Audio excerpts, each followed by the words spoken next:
of our programs, how does evidence inform the development of these activities and interventions? And then in 2018, Nedis 4 focused on a very important theme in the education sector, which is accountability and transparency in education. And there we discussed issues, challenges, and opportunities. And this was particularly critical because in our own deep dive of the education sector, we have found that the dearth of accountability and transparency was the bane of the education sector in Nigeria.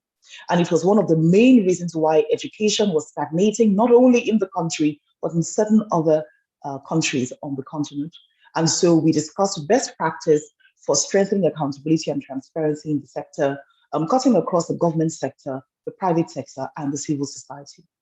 And then in 2019, we focused on strengthening education systems with a specific emphasis on effective teaching and learning.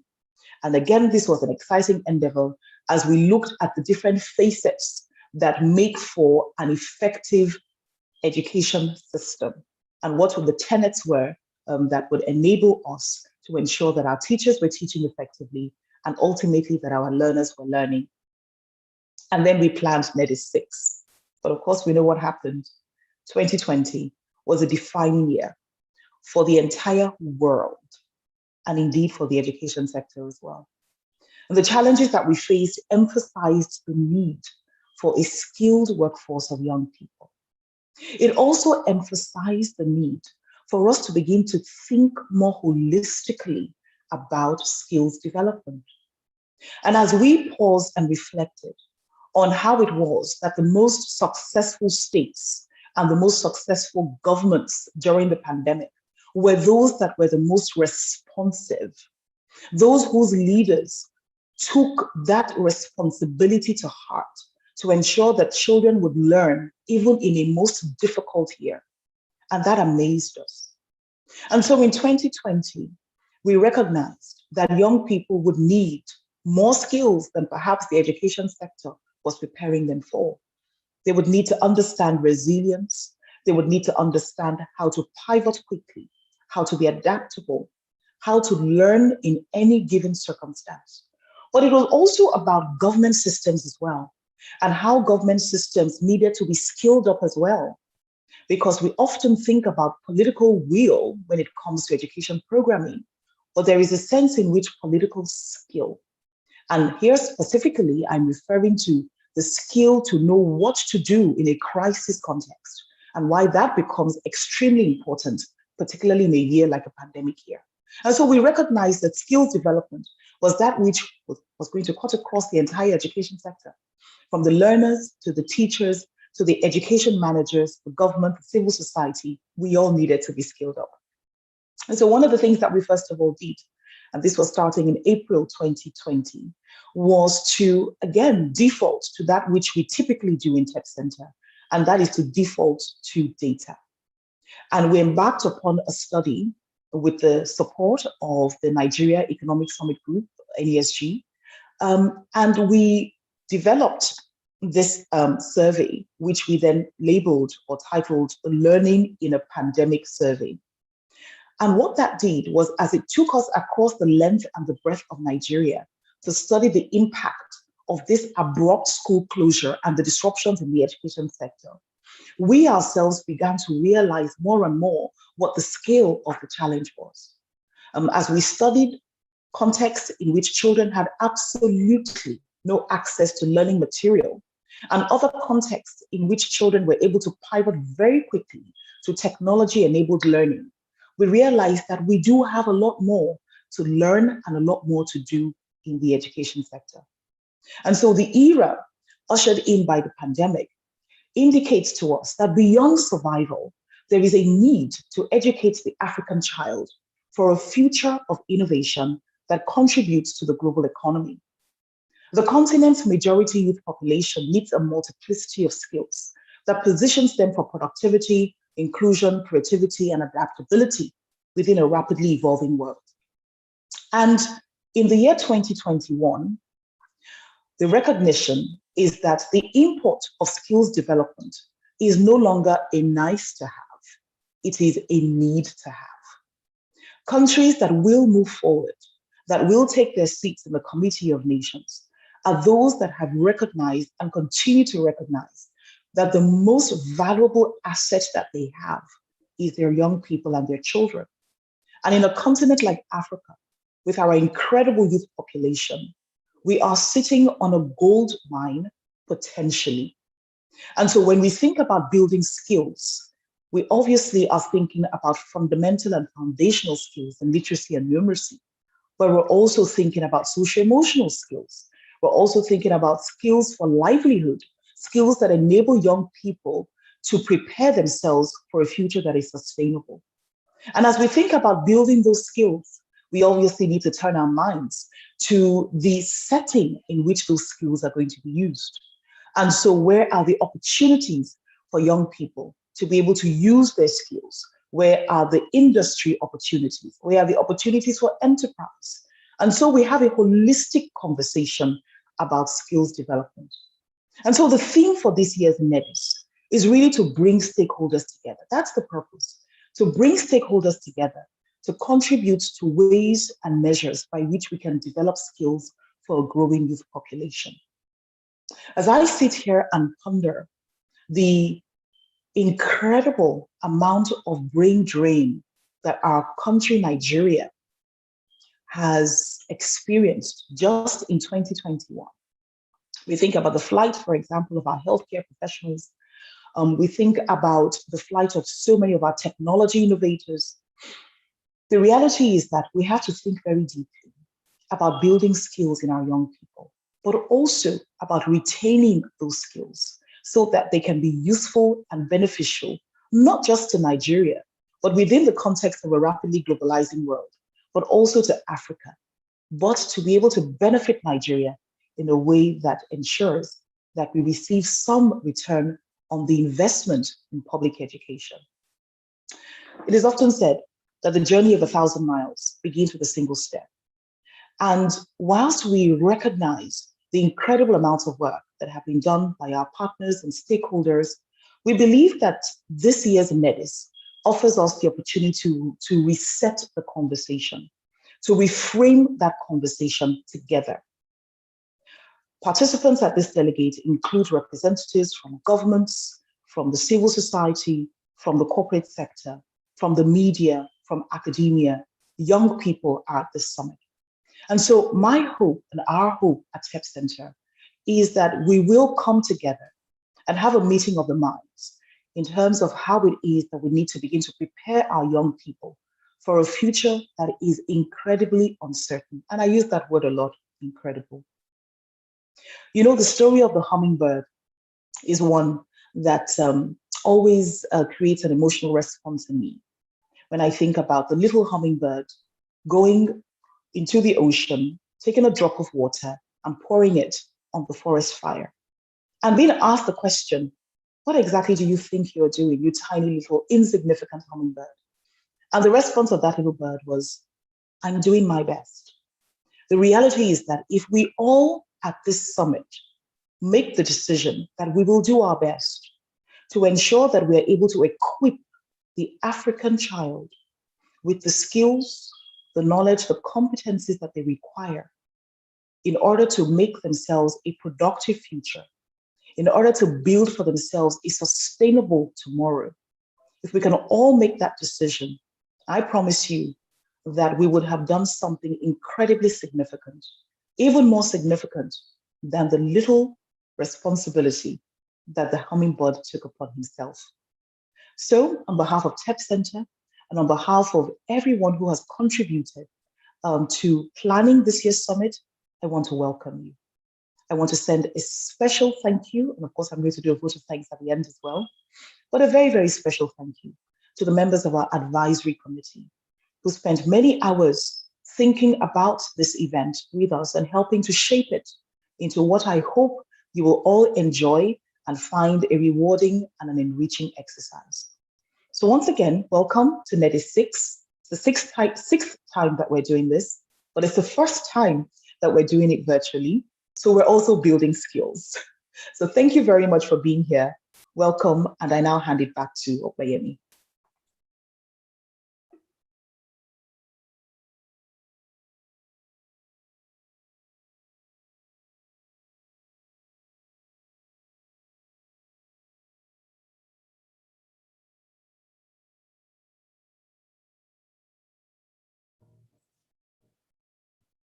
Hello, welcome to Tech Learning Academy, the training arm of the Education Partnership Center.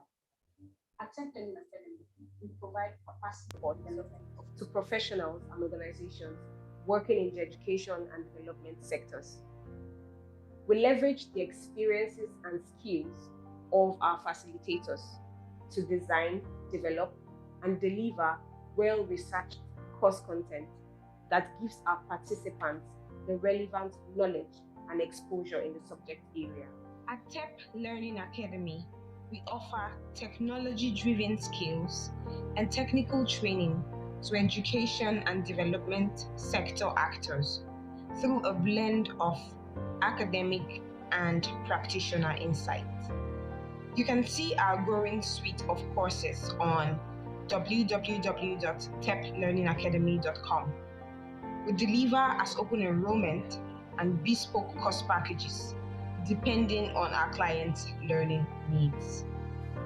For inquiry about how we can serve your organizational learning needs, please contact us via email at learningacademy@tepcenter.com.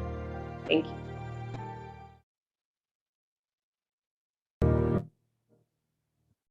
Hello, welcome to Tech Learning.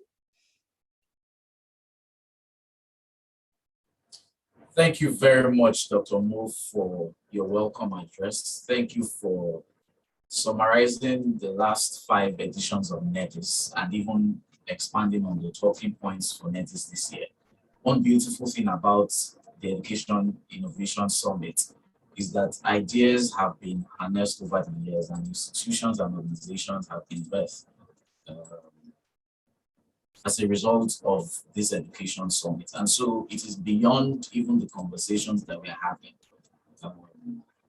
So people actually taking these talking points, taking the conversations, bringing up ideas, starting institutions, organizations, and driving innovation across the education space and even outside beyond the education sector. So thank you very much, Dr. Mo, for that. We'll be moving on now to our guest speaker for the day. She is someone who is very special to the education sector and very special indeed to Lagos State, Nigeria. She has almost 40 years of work experience cutting across different sectors, from the banking sector to human resource management to organizational restructuring and education. In the education space, she is currently the Honorable Commissioner for Education, Lagos State. She is none other than Mrs. Folashade Adefisayo. Ladies and gentlemen, please round of applause. Welcome our Honorable Commissioner to Nedis 6.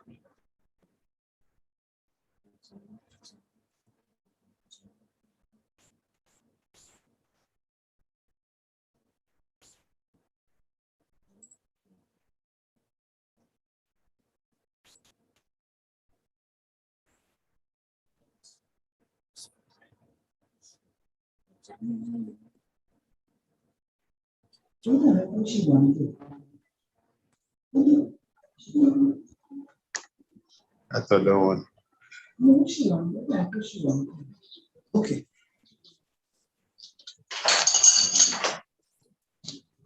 Good morning. Good morning, ladies and gentlemen. I don't know if you can hear me.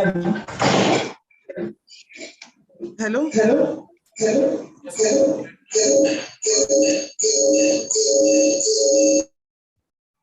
Oh, Jesus.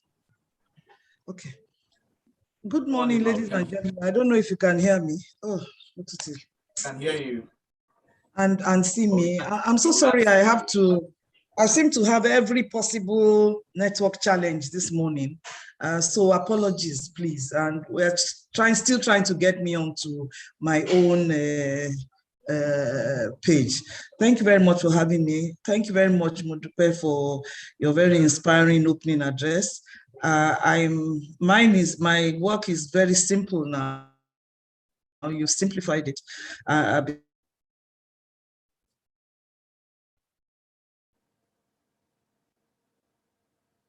Because it's just the keynote and just discussions about the things that are essential at this time. The topic again, vision for the skilled African youth. This is something that is so dear to my heart. And I especially pick on Modupe's comments that the most valuable assets that any nation has is its youth. And here we are sitting on a huge youth population, and we don't know what to make of it, which is quite sad, really. And but I'll start and talk about lessons from the pandemic. The lessons from the pandemic, really, the pandemic was a terrible thing. And it is still on, let us not deceive ourselves. It is on and it's even rising. So it was a terrible thing. And we really, really need to understand that it has not gone. But there were certain lessons that we learned from the height of it. And first of all, there's been inadequate investment. When we talk about public education, and I'm trying not to confine myself to just public, invested sufficiently in technology, in remote learning, in skilling youth, and so on. And that showed a lot.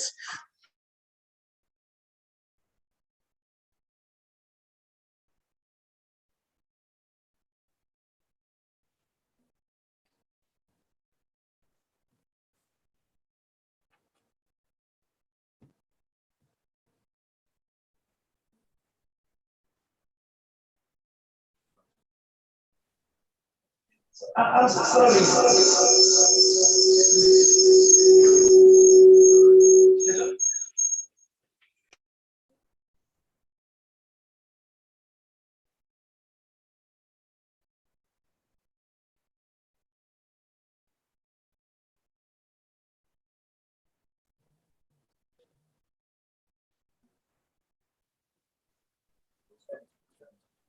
Hello?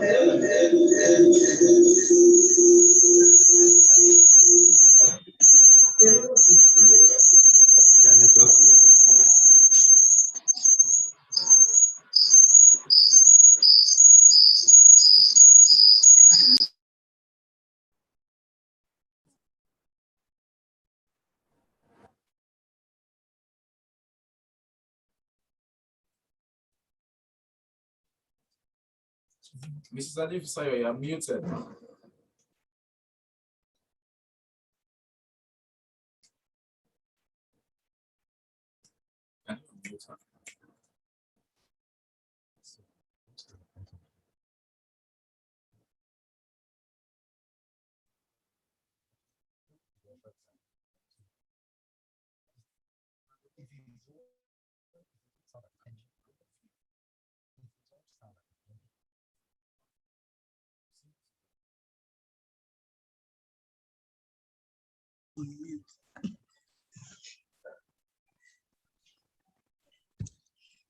Time to make me on mute. No, don't matter. Oh, I'm so frustrated. We can hear you now, ma'am. You can hear me. I'm so sorry. I don't really know what is going on. I just seem to have every technology problem possible. But I think the main thing is that the internet here is basically unstable, and I'm trying to log on to some other devices. But like I said, and I hope this is not going to break the chain of thought, and I must apologize. This is all part of inadequate investment, I imagine, in technology. The sheer cost of technology as well, because we found that when we tried to go online and so on, that most of the students in public schools just do not have access to devices, to data, and so on. So there's inadequate investment. We had to seek for partners and had to do a lot of things. And I don't think this is where you want me to start telling you about all the efforts that we had to make to ensure that at least some of the students were able to access technology, and we are still working on that, and we are still working with a lot of partners. But the other things that bothered me a lot at that time, and I'll tell you, were curriculum inadequacy. For many years, I've been very unhappy with the curriculum. I've always felt that it is so didactic, it is so theoretical, it is not building skills. That is why today I'm excited about what you are doing about the skill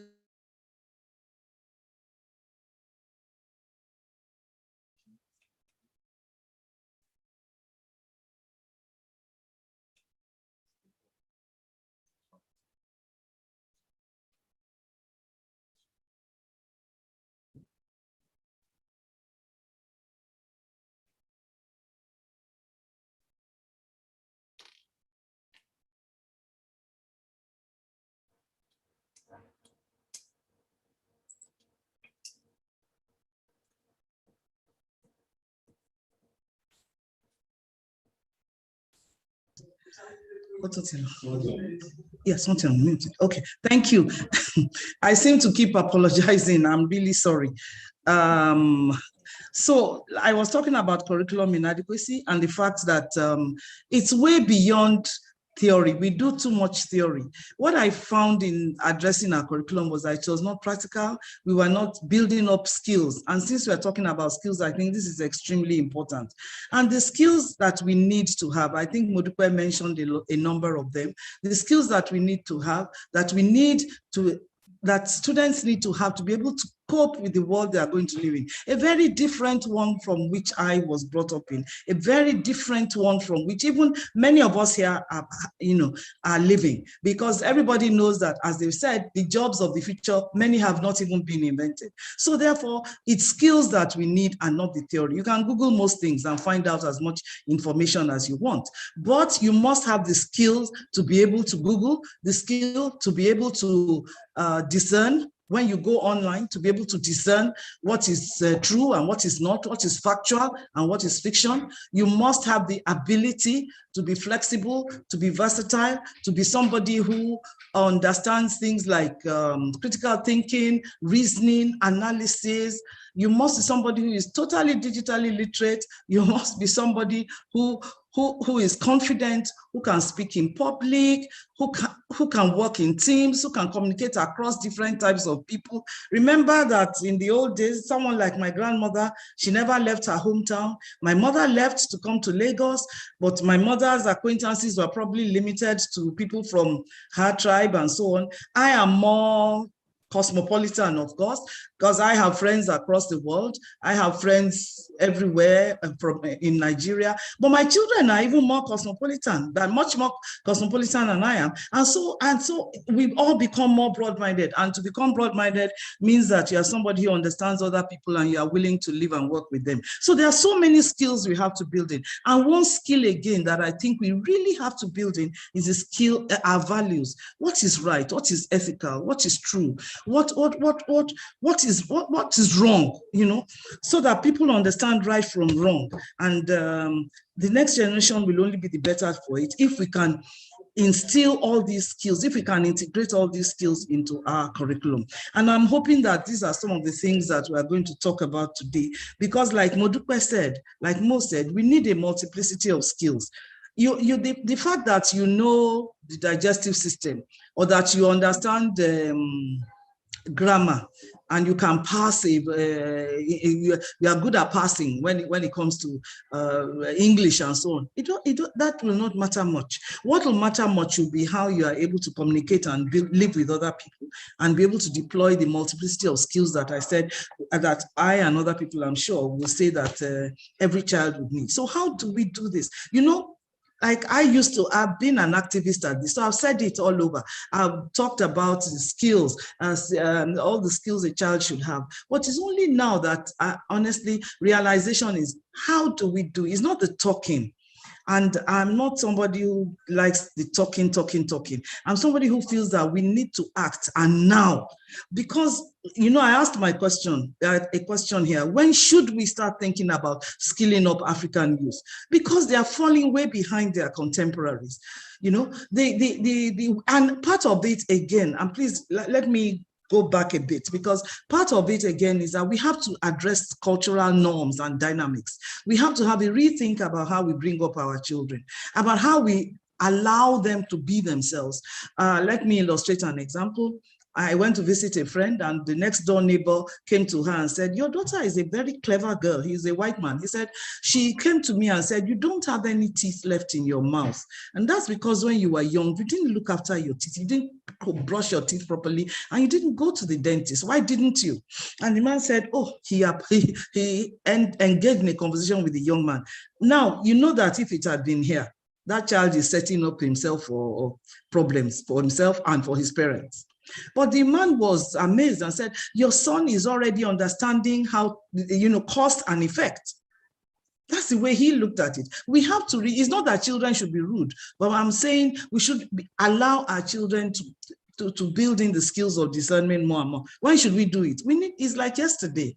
We've lost momentum, but luckily it is something that can be regained, and we need to regain the momentum. And I think one of the ways that we have to do it is to really address that our curriculum. And in rounding up, I will say what we are trying to do in Lagos State, what we are trying to pilot, not even try, what we are going to pilot with effect from January. We want to see how we can teach a multiplicity of skills as well as knowledge in all our schools. But we'll start with a pilot of 12 schools. And in these 12 schools, we'll teach them, we'll continue to teach all the normal subjects, but we'll have another track. If you want to go skill up, you want us to skill you up, we'll skill you up.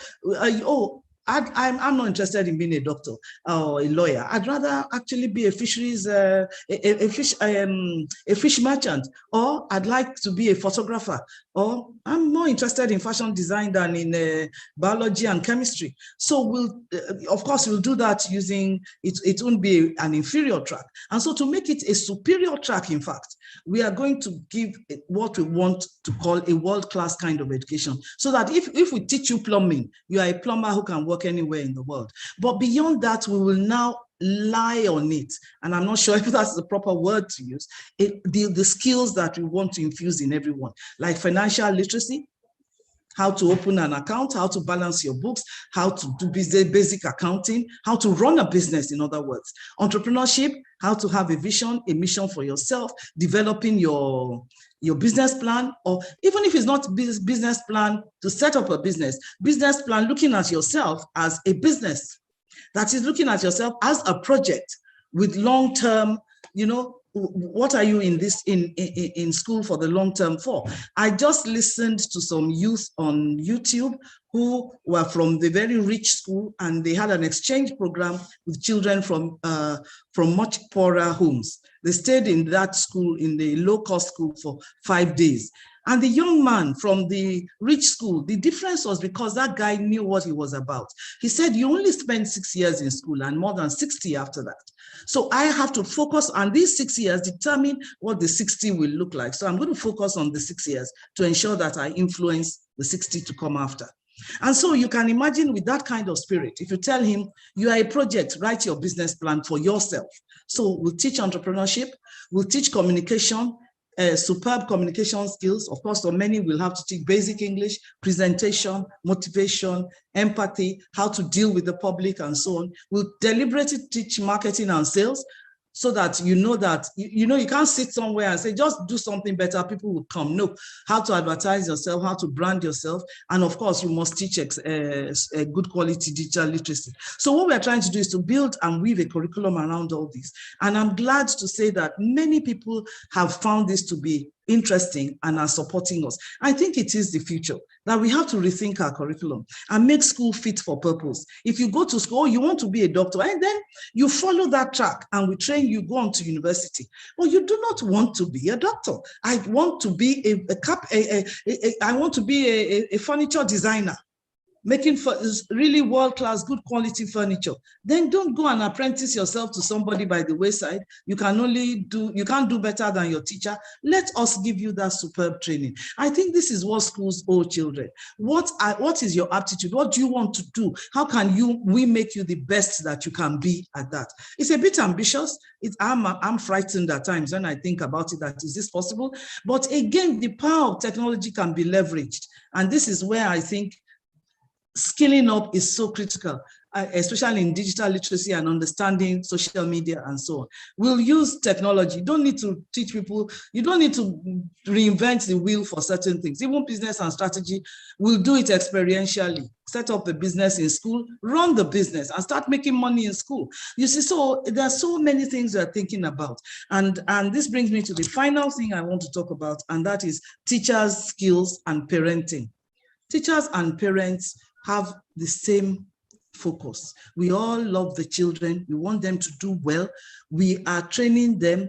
And this is where, as a society, this is a lesson learned from the pandemic too, that the quality of parenting affected, it's not money, it is quality. It is the time to spend with the child. It is relationship with the child. It is the willingness to sacrifice for the child.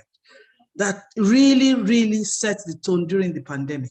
It wasn't that, oh, I can't afford a digital device. No, even the little one I have, even if it is radio, I will support my child to learn. So I think we need to do a lot of parenting, because we cannot do anything we want to do outside the societal values and the cultural norms. I don't know if I've made sense. I have a feeling I've been talking and rambling on, but I'm very particular about the vision. The vision can only come to fruition if we invest, government and the whole community and parents and the not-for-profit world and teachers and schools in deliberately looking at these children as the asset, as our greatness, as our future, and depositing in them and supporting them to grow, supporting them to be whatever they can become. So I think these are things I went off script a bit, but because I got very passionate when I got to the cultural norms and values, but I hope I've made sense, and we can now start a very interesting conversation. I wasn't supposed to hog the limelight. Thank you very much for having me once again. And I'm sorry again for the technical glitches. Thank you very much, Mrs. Adefisayo. Despite the technical glitches, I think that you have spoken very well. And then you have sort of summarized the whole essence of the phrase that, or the sentence we usually use, all hands must be on deck. You have given context to it, because you have spoken from the path of the, spoken to the youth themselves, to the parents, to the community, to the schools, to the government.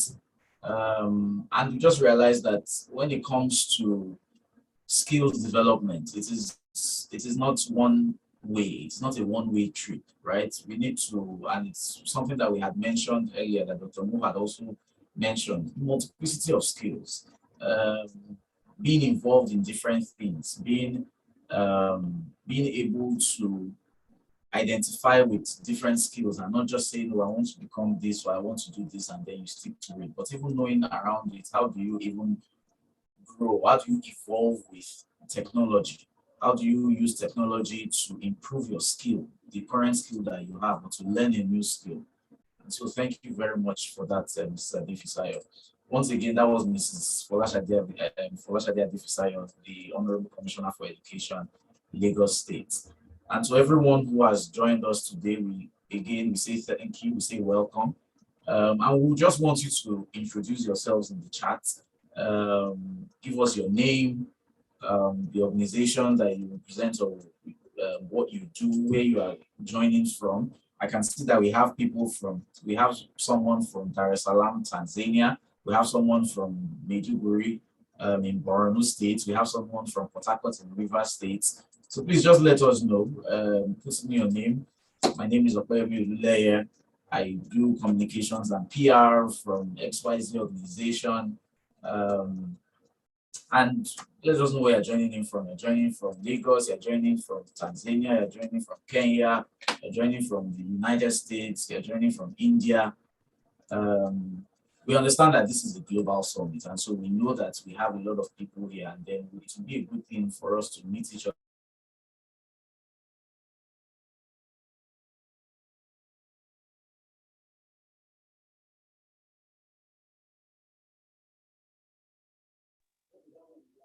Introduce yourselves in the chat box, and let's see. We'll be going very quickly. We'll be going on to the first plenary session, but before we get on that, we'll just introduce everyone again to the TEP Learning Academy, and after which my colleague will take over and we'll go on to our very first plenary session for today. Thank you.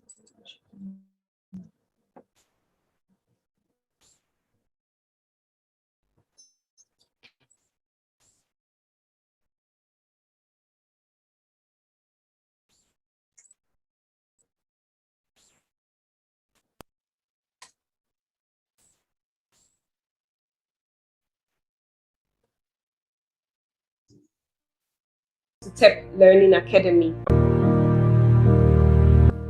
Hello, welcome to TEP Learning Academy. the training arm of the Education Partnership Center. At TEP Learning Academy, we provide capacity development support to professionals and organizations working in the education and development sectors. We leverage the experiences and skills of our facilitators to design, develop, and deliver well-researched course content that gives our participants the relevant knowledge and exposure in the subject area. At TEP Learning Academy, we offer technology-driven skills and technical training to education and development sector actors through a blend of academic and practitioner insight.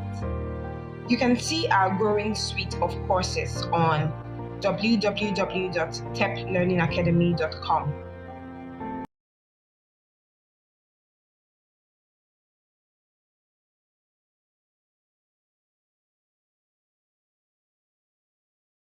Via email at learningacademy@tepcenter.com. Thank you.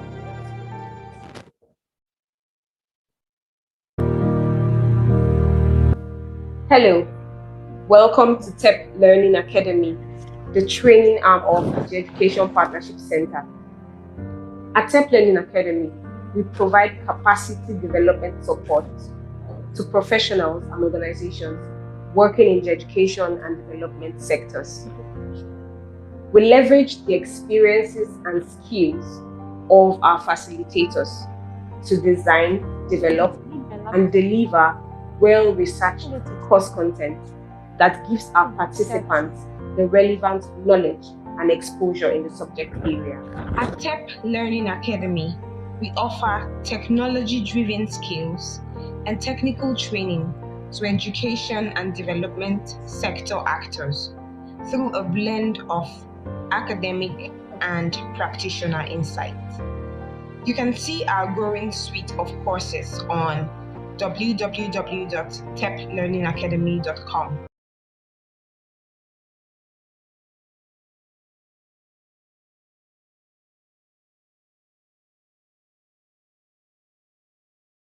Please contact us via email at learningacademy@tepcenter.com. Thank you.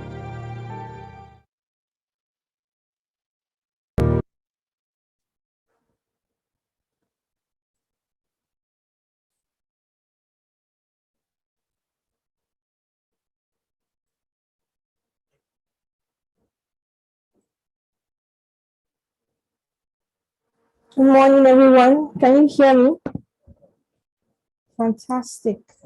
Welcome to the first plenary session of Nedis. I'm so excited to be here.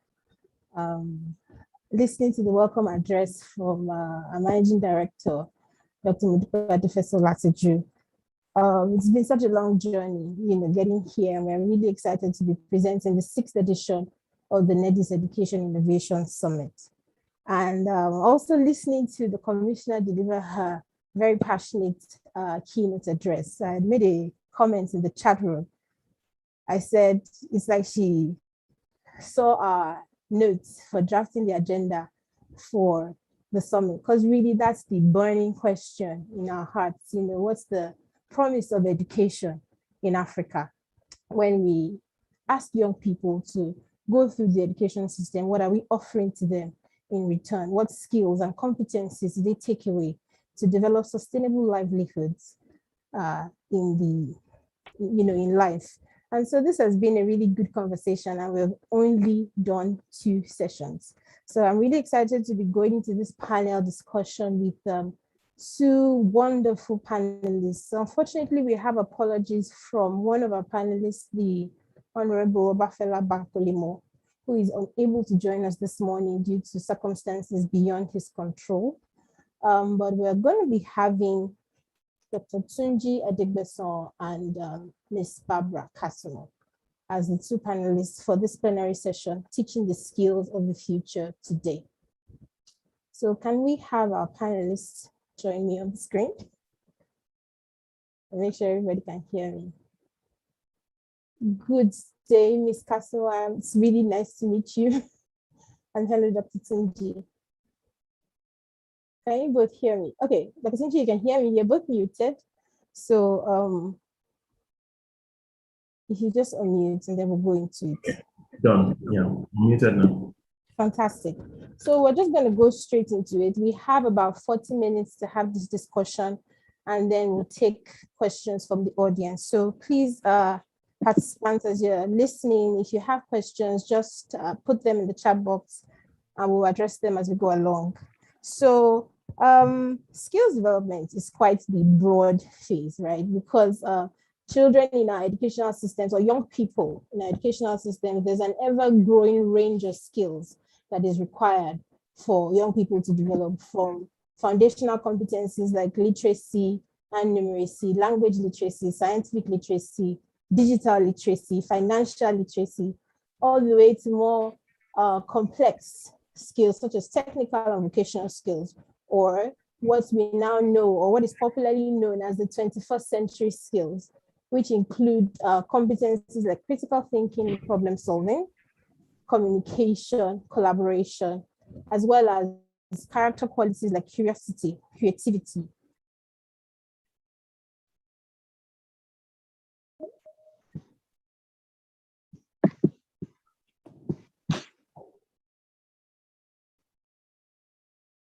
I'll just ask you to tell us about, yourself, your background, and really what your perspective is on the skills of the African youth population, whether it be a deficit in skills or a surplus in skills. And I'll start with you, Ms. Kasimo, with your background with the Association of Commonwealth Universities and the very popular Commonwealth Scholarship.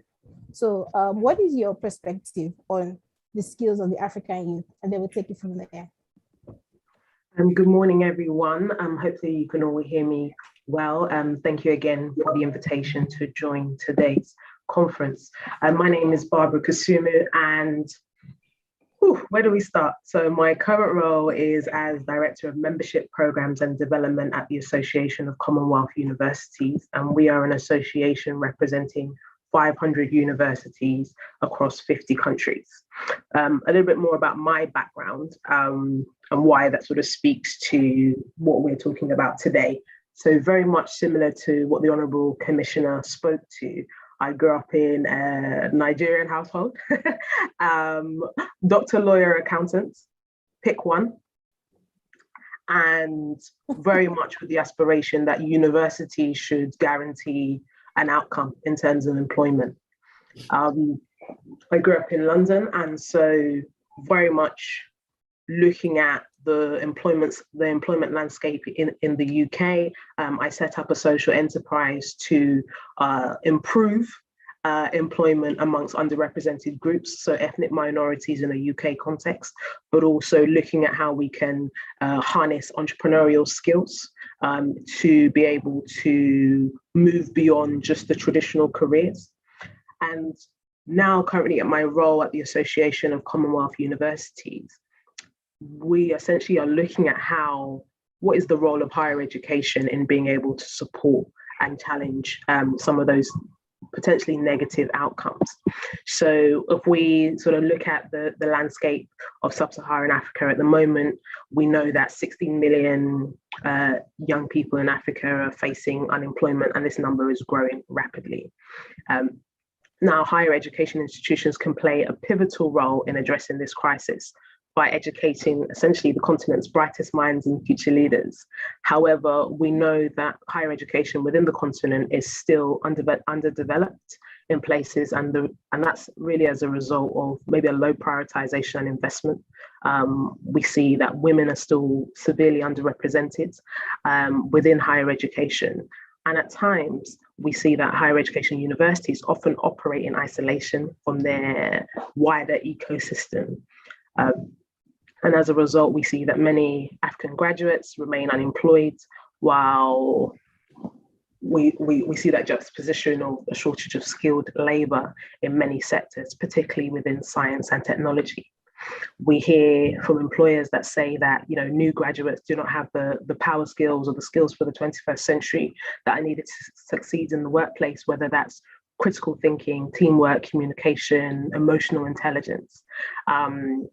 And many students, many young people may be looking at higher education as a pathway just for a public sector role, a government employment, rather than the broader economic opportunities and jobs that are available.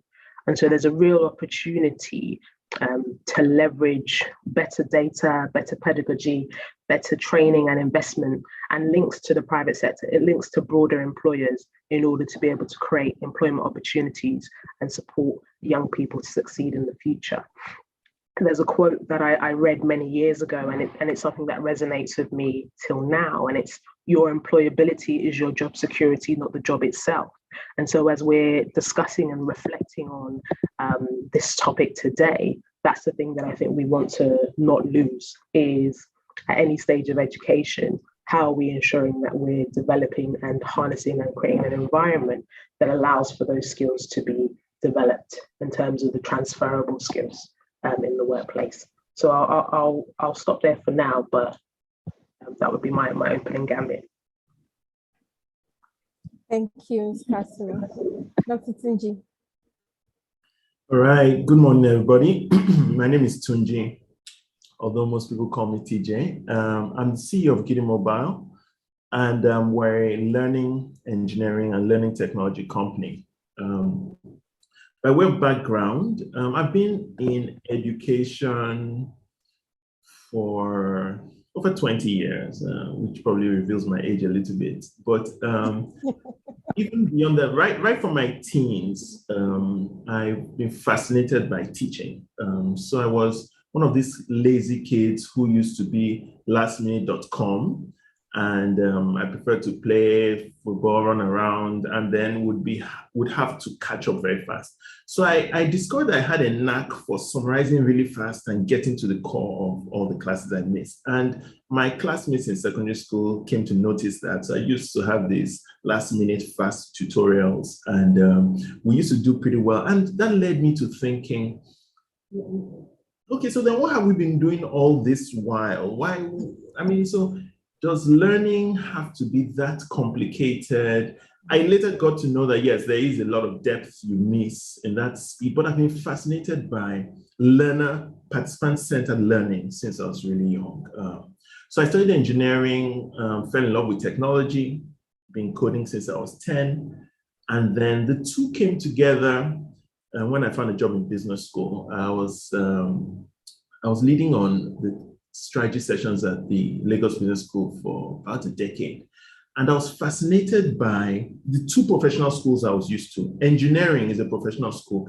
In academia, in pure academia, in the ivory tower, those of us who are applied are looked down upon by the pure scholars, right? So those in the natural sciences, those in the physical sciences, the biologists, the philosophers, the scientists, they're like seeking truth for the sake of truth, just what is thing, what is reality. Whereas in medical school, law school, engineering school, it's like we're mercenaries, we're seeking truth for practice, so you're trying to train these engineers to go build a bridge.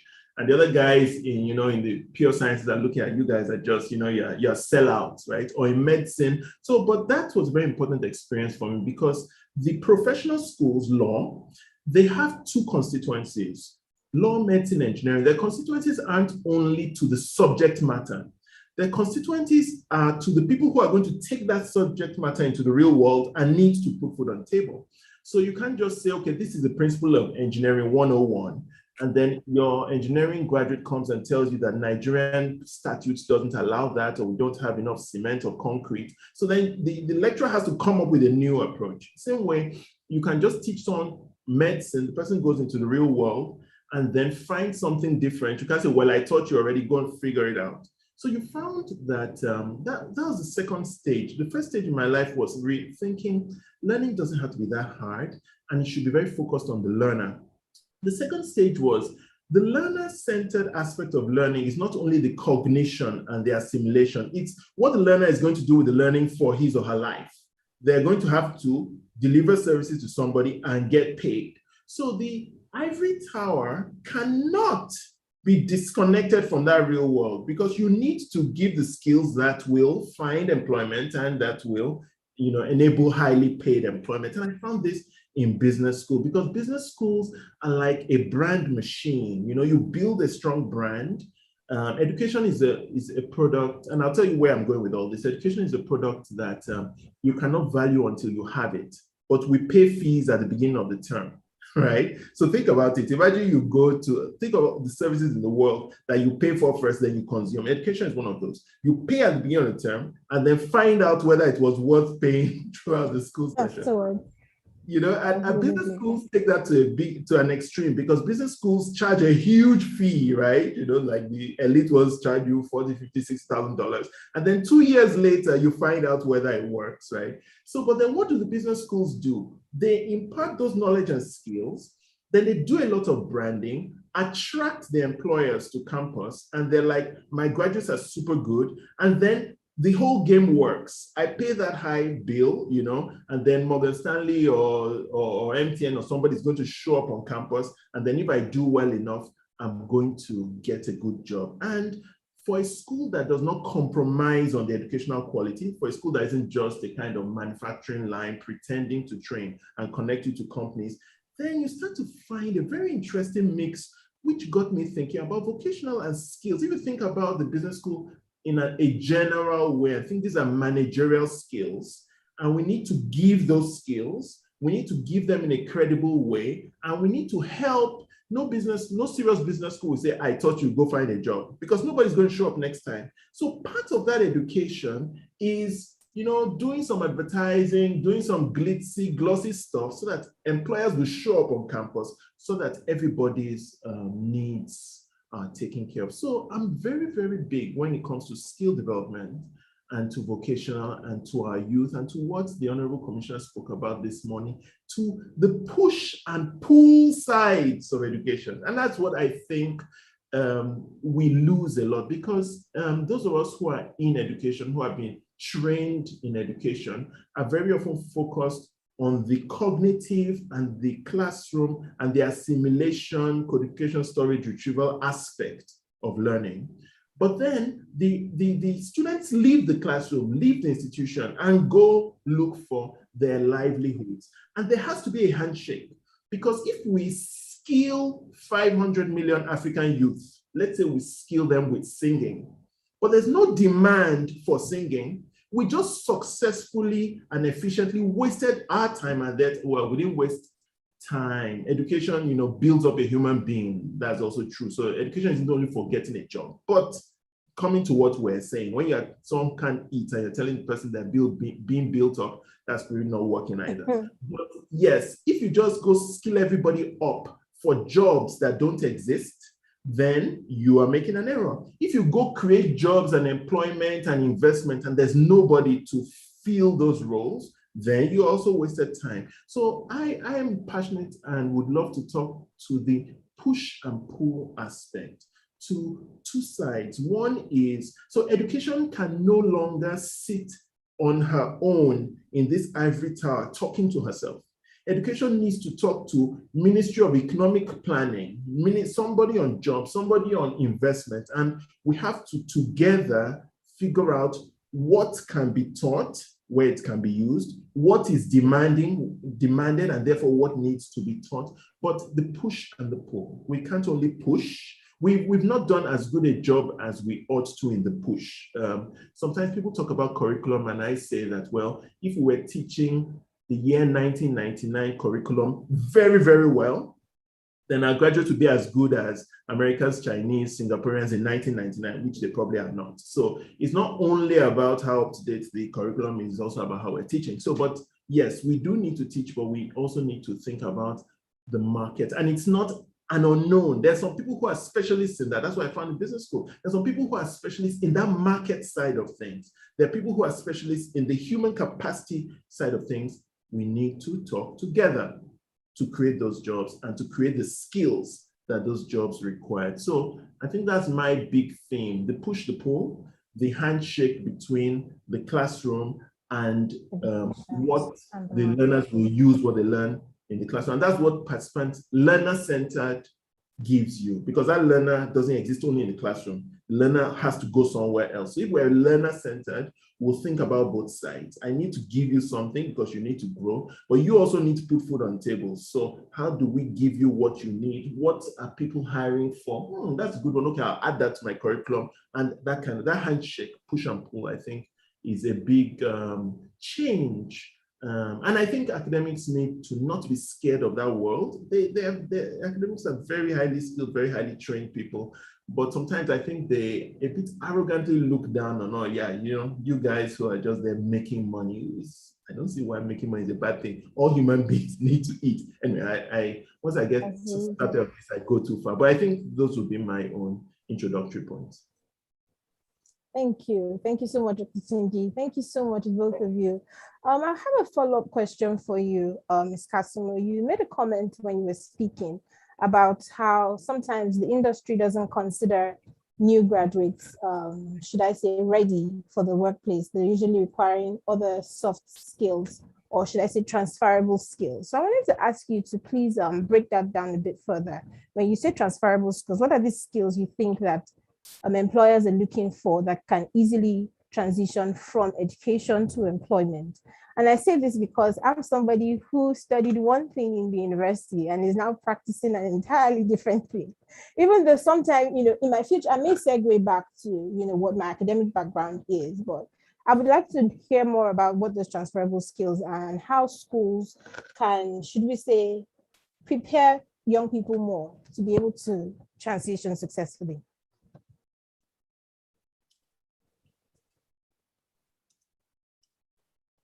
You're muted, please. If you could unmute yourself. Somebody can help unmute her.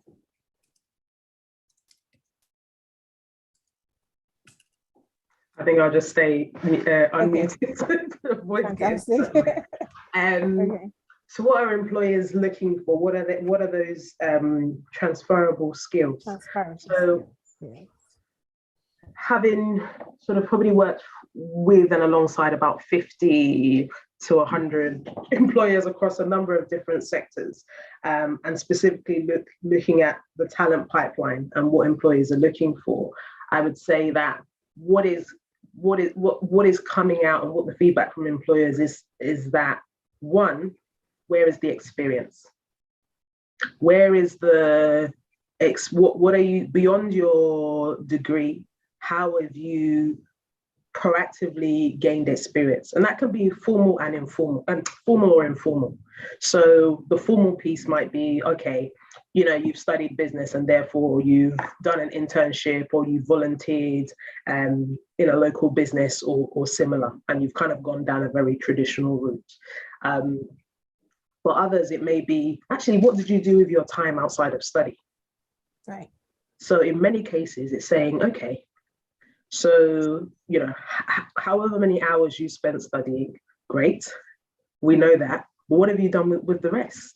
How have you volunteered? Have you been, have you set up a side hustle online, doing, moonlighting as, whatever, it doesn't matter, a YouTuber, an influencer, and what you're doing is less important and more about the fact that you are doing something. Because if you're competing with so many other candidates, what makes you stand out? And your ability when you're attending and sort of putting yourself forward, you want to be able to have a unique selling point. And so being able to demonstrate your ability to be entrepreneurial, whether or not you want to set up a business is not the point, it's the trait. And it's saying, actually, can I problem solve? How do I look at a challenge and how do I ask the right questions? Am I curious? Can I go into a room and be able to network with someone and ask very important, critical questions? Do I just take things as the status quo, or do I challenge it? Where are those transferable skills? If I'm thinking about creativity, am I just wanting to, as a candidate, am I just thinking about doing things as they always have been done? Or am I thinking about, actually, there's a new way of doing it? Because what we do see is that beyond, similar to what Dr. TJ was saying, is that beyond simply just churning out people for work, we want people to be able to, the value of education is holistic. And so we want to be able to demonstrate that it's not just okay, I've got something on paper and therefore that qualifies me to be able to do the job. But also I've demonstrated that I can do more. I am curious, I'm problem solving, I'm thinking beyond just the job. Because even that horizon scanning, and I guess the bit that we haven't touched on, but I think is important, and if we continue with the analogy of the handshake, I really like that analogy, is the role of higher education as an employer, higher education institutions as an employer as well. And so that means when we're thinking about people going into academia, both academic and non-academic staff actually, is what's the incentive there as well? And we have to think win-win. So we want to be able to attract people from industry to be able to come and be visiting lecturers or to be subject experts in a number of different things as well. And so actually what you want to be able to have is an environment that is both motivated, that the teaching staff, the lecturers, the academics, and just the professional staff within the institution are motivated to want to make those links as well, both for their own personal development, but also to be able to pour back into others. And so for me, when we're talking about those transferable skills, those power skills, the top ones would be, it's that curiosity. It's that ability to be entrepreneurial and to problem solve, to think about doing things differently. Thirdly, it's going the extra mile. So what is it that you're doing that no one else is doing? If you're trying to stand out, how can you create those opportunities for yourself? And I think the beauty of technology is that those barriers are less and less, because there's no excuse. You can do something, and you don't need to have too much resource to be able to do something. And as long as you're able to then make those links and demonstrate that, that already puts you head and shoulders above others. And what is the role of that? And we're in a globally connected world. So there are things that you can do, even if it's simply creating a campaign and setting that up on Instagram or Facebook, and then suddenly being able to provide news on whatever the local politics might be, or on any subject of interest. And it's thinking about that, but also how do we work in partnership with the HE community as well to create that ecosystem beyond just simply it being a conveyor belt for people to just go into any job. We want people that go into roles and go into employment, but also are doing it according to where the needs are as well, in order to think more beyond just, okay, I need to get a job, but also this is also contributing to the local economy. This is also contributing to the skills gap that we have. Also, this allows for wider international collaboration, because the world over, we know that we continue to see those gaps within science and technology. And to be honest, we don't know what the jobs of the future will be. And so the jobs that exist now did not exist when I was at university. And so we are constantly having to evolve and have conversations, but also make sure that there are more people in the room in order to be able to shape that agenda and the opportunities that might come up as a result. Thank you so much for that. I'm going to come back to you, because I'm glad that you mentioned some of these transferable skills. You listed them, like curiosity and the ability to problem solve or to create solutions, out of your circumstances. And we're going to come back to because the topic before us is teaching the skills of the future today. So we're going to come back to how do we really begin to help children or facilitate young people to develop the skills even while they're in school. But for you, Dr. Tunji, I wanted to ask, you've kind of, should I say, issued a challenge to the academic sector. Okay, not issued a challenge, but like the analogy that you use, we need to have the handshake between education, that's the ivory towers, and the marketplace. And I wanted you to contextualize that for Nigeria and maybe Africa, if you can, looking at the population of young people. And when we say young people, I think in the context of Nedis, we mean children that are school age and just, after, who are transitioning from school into the marketplace, or what marketplace exists, in Africa. So contextualize that a little bit by telling us what your perspective is on the potential of young people and what really we should be thinking about in terms of their skills development. Okay, beautiful. Sorry, let me just connect this. I was wondering whether it's, is it possible to share my screen? I wonder, or not? Is it possible to share his screen? Yes, it is. Okay. Somebody will, I think, enable you. Okay. I just want to, I have a thing related to what you just said. Okay, it's going to be enabled. And if it's not possible, it's fine. But it's something. Okay, you can go ahead. Okay, good. All right. So I'll just put this up briefly. And so my concept here is just to show, let me remove this.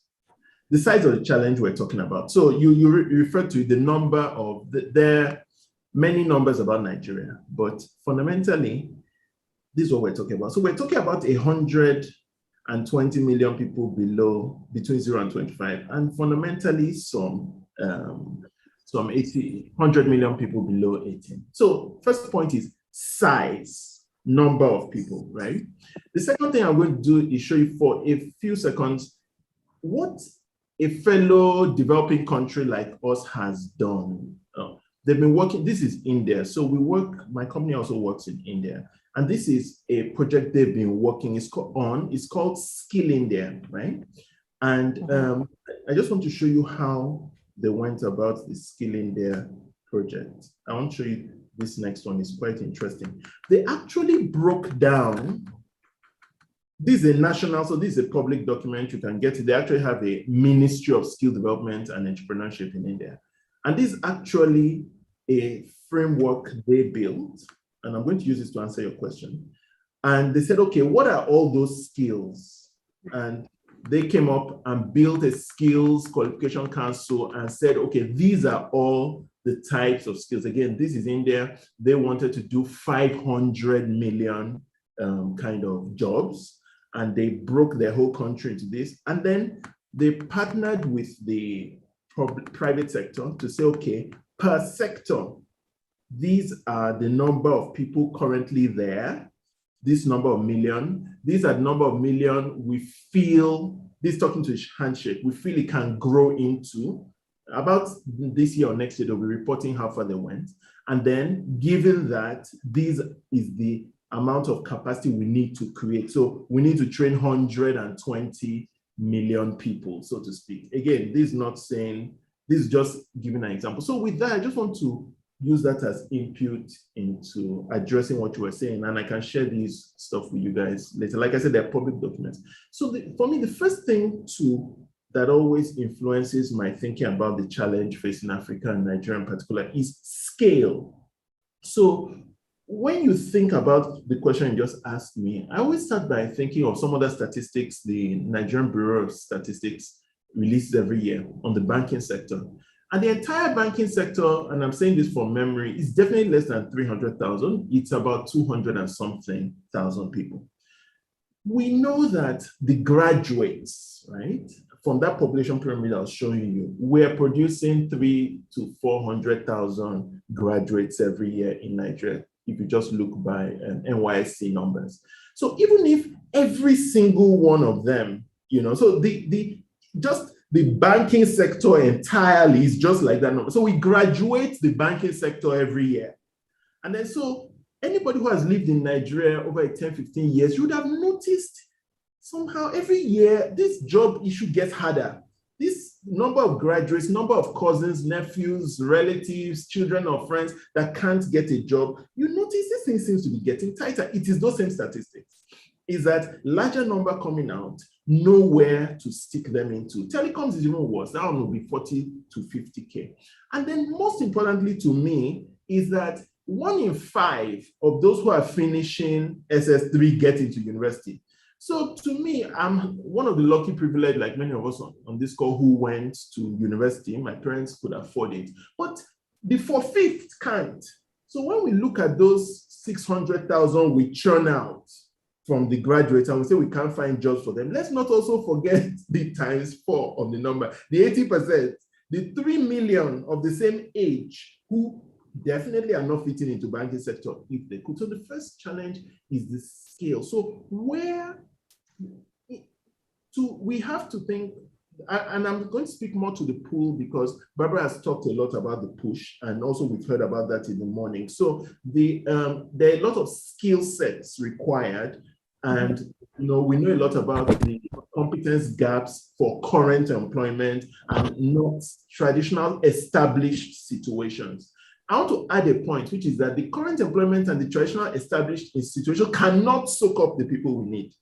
There are too many to fit into. Some should, and it's very important. So, but we have to also, as parents and as people, start thinking of the non-traditional and say, okay, what can soak up, so to speak, 3 million people?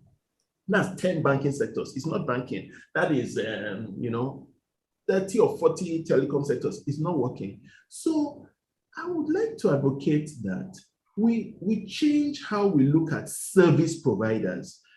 A service provider is a mechanic. A service provider is a hairdresser. A service provider is someone in the hospitality industry, an artist, a singer. You see, these kind of professions that are volume sensitive. The more car owners you have, the more car problems you will have. So even if the banking sector grows from 300 to 500,000, it's not just using a number. The growth is not just the 200,000 high-paid jobs. Those 200,000 high-paid jobs each need nanny, each need maybe driver, car, beautician. So there are service jobs that can grow on the back of primary jobs. So we should not look down on those skill sets. And in fact, those are, to me, very proud professions because they deal with human beings, not with computers. And then that brings some new skill sets like service, customer service, attitude, smile. Do you get this impression when you go abroad, you go to a random checkout counter in a random store and the ladies or the person is smiling, right? I remember catching one as I turned away, the smile just disappeared. Maybe she was having a but that smile is part of the job description to make me feel comfortable. That is training. It wasn't just dropped it to her. Someone has trained her how to be a front desk officer. You need to smile at that, but that's a skill set, how to deal with human beings, how not to be crude and hard, and how to not just be like, let me just squeeze this money out of you, but to take care of you and help you, serve you and create value for you. So I think that human-centered skills, skills around and training around customer care, not just service, and user care, an attitude of caring for other people is really, really fundamental for the service industry. And the service industry can be a multiplier for the limited growth we have in other sectors. So just saying that skill is a very important thing, and that we need exponential job demand, and the primary industries may not do that, but services to those growing in those industries can do that. It's tapping into global demand.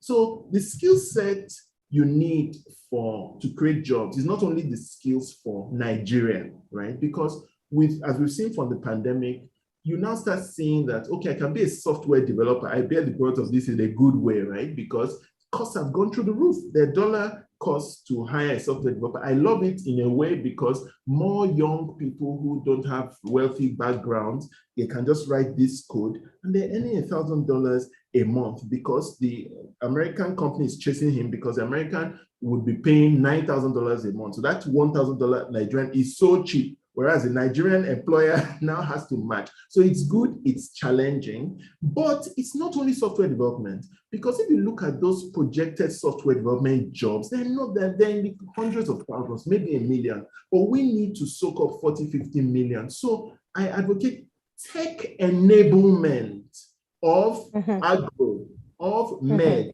of edu, of hairdressing, so not just tech jobs core, but maybe I trained in philosophy.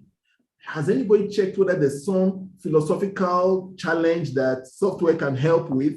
Then I can do it from Nigeria. So someone can be sitting in University of Berkeley doing their philosophy thing, and now I bring tech in, I can join in and get paid there. What about Japan? They have all these tree shaping and all this origami and stuff. Can it be done from Nigeria? Maybe we should start teaching digital origami skills. So I'm making 2 points. One point about skills that are focused on humans, such that you can benefit from other humans' growth, by providing services they will pay for. And secondly, skills that cross borders, so that you can benefit from other wealthier nations' growth, that not just only your own growth. I hope it's not too unrelated, but that's, because there's experts. I think we're good in edu on the primary, and it's just to delineate it.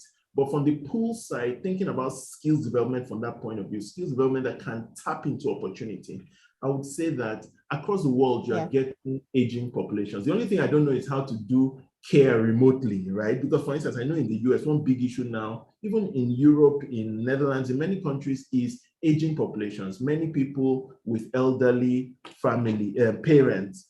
So I don't know if you can invent a digital robot to take care of someone's mom from Lagos and get paid in dollars, but human skills, because you can tap into the growth of other humans. Just a point to put out there. Okay, thank you so much. I think there's something that you said that really brought the conversation into sharp focus for us in Africa. And I think that's the thing about skill, about the sheer number of people that we have to skill and transition into employment. And that's why we have to consider some of these non-trendy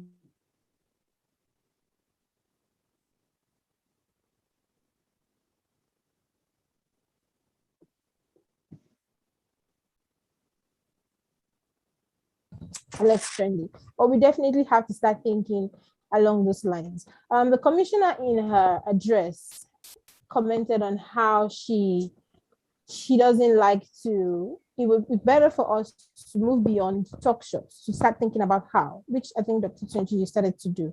But I have a question for both of you about collaboration. So how do we strengthen collaboration between our tertiary institutions, our universities? And Barbara, this really speaks to you because of the Commonwealth perspective.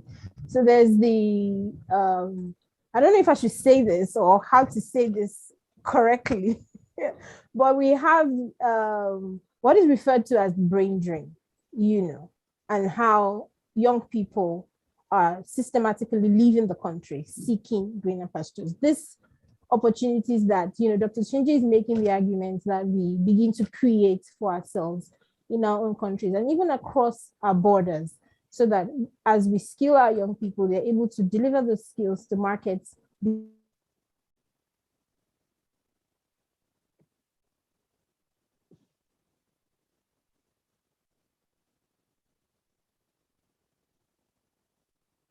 I've talked about, today in this conversation that we've said are, transferable, that are critical, problem solving, and taking initiative and collaboration. So what is the opportunity, what are the areas of collaboration that you see, Ms. Cassidy? And then Dr. Tunji, I think we have time for one more question, and then I have to take questions from the audience. Thank you. Sorry, I missed some of what you said, but I'm hoping I catch the spirit of the question. So talking about collaboration, and you use the example of brain drain and some of the impact of that. So I'll try to speak to some of that. So one good thing that has come out of the pandemic has been accelerating the need for increased collaboration, and doing that in a way beyond borders. I would say from a Commonwealth and an association perspective, one of the big parts of our ambition and to build on what we've already started to do is to see how we can, you said at the beginning, oh yes, ACU, we're known for scholarships.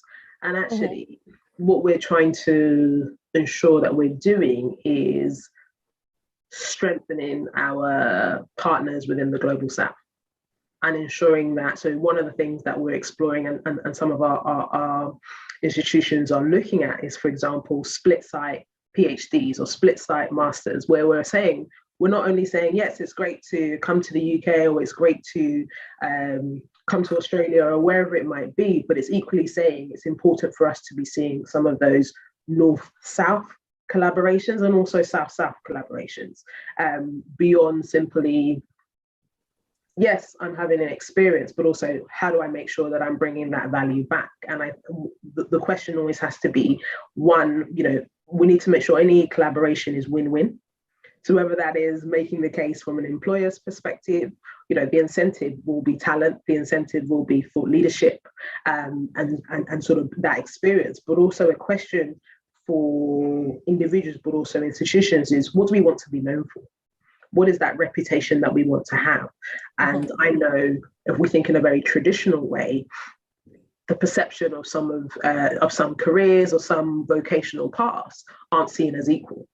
And there's a need to really challenge that perception because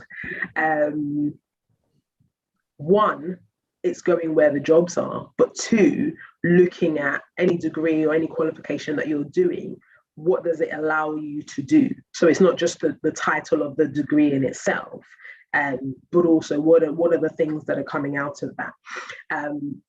And so the question when we're thinking about collaboration is, how are we balancing the win-win? How are we able to demonstrate value for money, but also how can we have a clear value proposition? So collaboration for us as an association is about higher education institutions. It's about actually colleges and sort of further education, vocational education as well. It's about how we better partner with the private sector, with employers as part of that ecosystem, but also how we convene the sector and influence policy, and do that on a global scale. And those are the ways that we look at collaboration. But it's also about recognizing that you can go a lot further through partnership rather than trying to do everything by yourself. And so there's a need as well to recognize the importance of partnership to go further, partnership for greater impact. And for individuals that might be online today and joining this, it's about saying, just going back to that question, what do you want to be known for? And the person that is able to meet the need will have the demand, and will be able to meet that. And I think that I studied politics for my first degree and then international public policy for my master's. I'm neither in politics in that you're in good company. but the critical thought, the ability to write, the ability to be able to analyze and digest large amounts of information and then translate that into something that is accessible, the ability to be able to go into a room and join the dots in a conversation is important, but also then being able to have that lens when thinking about something that's completely unrelated. So if I'm thinking about higher education, I'm thinking about policy, but I'm also entrepreneurial. So therefore I'm thinking about actually, how do we think win-win for employers who have a responsibility as well, not just to take talent, but also to play that back into society and to have a wider impact. So we know, for example, ESG, so environment, sustainability, governance, are really, really big, important things for businesses. So beyond simply having a job, what is the role that they, in terms of providing a job, what is the wider skills or what is the wider impact that they can have on communities? And that's being able to empower. That might be capacity building for, as I mentioned before, looking at the role of institutions, of education institutions as employers as well. And where is that opportunity for that capacity building and exchange for staff as well as students?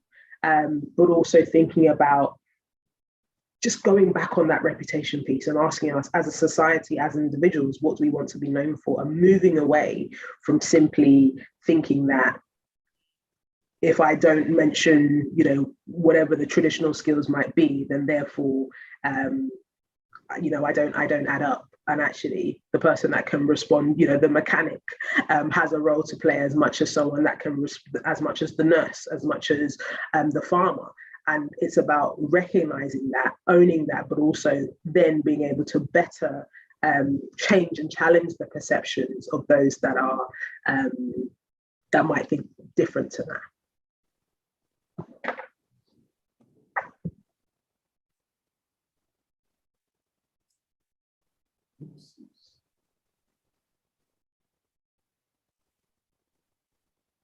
That might be for you, Dr. TJ, to add anything to. Yeah, it seems like we lost Uti. Yeah, I could. I'm not sure whether to just go ahead or wait for her.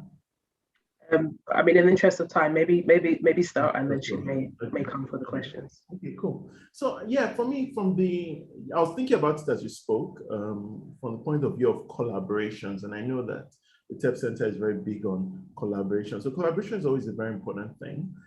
I saw a comment in the chat box from someone who said that, I think it was a he, is under the impression that there isn't a very strong guiding policy framework for education in Nigeria. I have a lot of friends in the Ministry of Education at state and national level. I've expressed that sentiment sometimes. I've been responded to by saying, no, we have this policy and that kind of stuff. I would say that I'm not so convinced it's as robust as it could be, as clear and as communicated as it could be. The reason I mentioned that is because thinking about collaboration, the first thing I was thinking about was a stronger collaboration from the point of view of national and states. A lot of the brunt of education is borne by states in the way Nigeria is designed. But so policy from the educational point of view, speaking to policy from the national development, economic development point of view. And if you don't really see any very, very, very strong, very, very robust policy at the from the education point of view, it's probably worse from the economic development and business point of view. We've had a couple of documents, Vision 2010, we've had a couple of things, 2020, but nothing very strong. So at the policy level, it would have been nice if I could say, oh, there's some folks who are thinking about this policy very robustly from the human capacity point of view, and some folks who are thinking about the economic development policy robustly from a policy point of view, and get them speaking to each other. Probably what we want to do is have very robust conversations on both sides and then have them speak to each other. So that's one point from the collaboration point of view. From my own experience, I think that from the point of view of businesses and companies and educational institutions, I have seen a lot of collaboration when there's mutual respect. So there are some universities in the country that are very well respected. There are some secondary schools that are very well respected. And those ones will always have CEOs and top industry leaders always show up for their events whenever they call them. Right. And on the other hand, there are people who, when you come from a certain institution, you will probably more easily get a job. Your scholarship is respected. So I think that speaking as an academic, I would love for us to do more work in terms of raising the profile and the quality, of that educationist, and the respect will come more from the economic side. Because if you sit in a class where all of us who were the highest in class went to work in XYZ bank, and the person who was perennially the last, who applied with us to study engineering, law, and this and that, and couldn't get in, then went to education, which had the lowest cutoff, then it's very unlikely that that person is going to come to your company to talk to you and you're going to pay attention. And of course, this is not a generalization, and there's somebody whose face I'm looking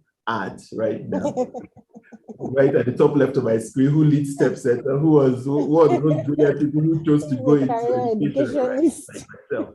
Yes, so, but it is the perception, right? So I would really love for us to think of ways of upgrading the status and I don't know what to call it, the role, the position of the teacher. I love, once upon a time, I used to feel that the highest thing I could say about myself is I'm a teacher. Teachers produce human beings. Everybody else produces artifacts.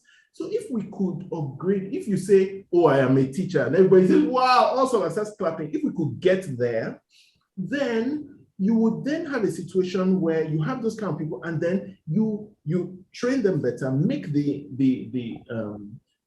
education shouldn't have the lowest cutoff in the nation as it currently does. Shouldn't it have the highest, right? It's just like you have a lower cutoff to study education, physics than you have to study physics, right? So it's like it's easier to teach physics than to study physics.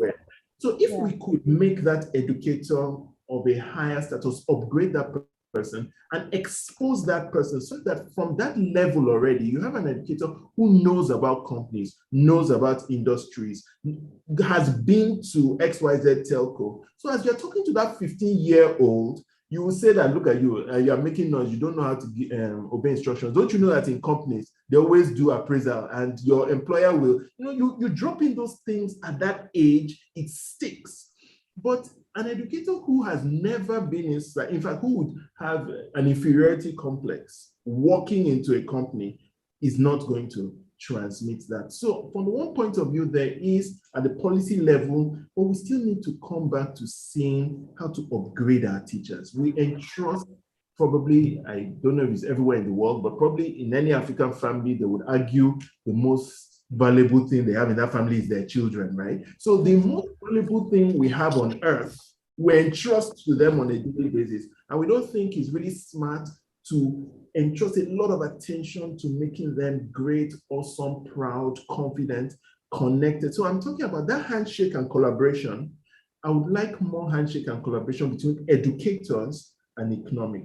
But it's not going to happen if the economic do not respect the educators. And that's not going to happen unless we upgrade the educators and make them as powerful as they need to be, as respected as they need to be. Then that bridge will be easier, and then they will bring that learning into the classroom, and some stuff is going to be happening. So collaboration at the policy level, Barbara already talked about collaboration at the institutional level. I think also as an antecedent to collaborating more at the distinct companies and organizations' role, upgrading the educators and demanding very high standards. Not just, you can't just go and educate my child if you can't speak English. No, to be a teacher, you must be X, and would rather have only 2 teachers who are qualified than a million who are not. So that when you tell someone you're a teacher, they'll look up and say, wow, amazing. That person can do collaboration. But the person that is a teacher that nobody wants to collaborate with is not driving any collaboration whatsoever. So I think those are my final points. Thank you so much. Just before I dropped off, I was going to respond to a comment that Barbara had made. She kept using the words, what do you want to be known for?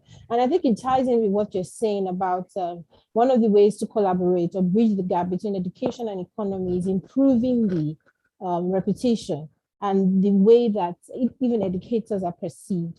And I think it also ties in with a lot of the comments I've been seeing in the chat box. People have been saying, what is the vision, for Nigeria? What is the vision for Africa? What do we want our young people to be? And I feel like if we are going to answer those questions, answering the question of then who do we want our educators to be, it ties in quite brilliantly. So we don't have a lot of time left. So I'm just going to take questions from the audience now. And I have one question that has been pending. And it's such it's like a come down to earth type of goes, how do we set up a curriculum that will accommodate the traditional scheme of work for passing exams as well as skill acquisition, say in a subject like English language, for instance? So the person they're listening to us talk about bridging the gap between the education and the marketplace, or education and industry, and then they're asking, how practically do you do that? So if you're teaching a subject like English, how do you ensure that this child is able to pass exams as well as develop the required skills? So over to you both.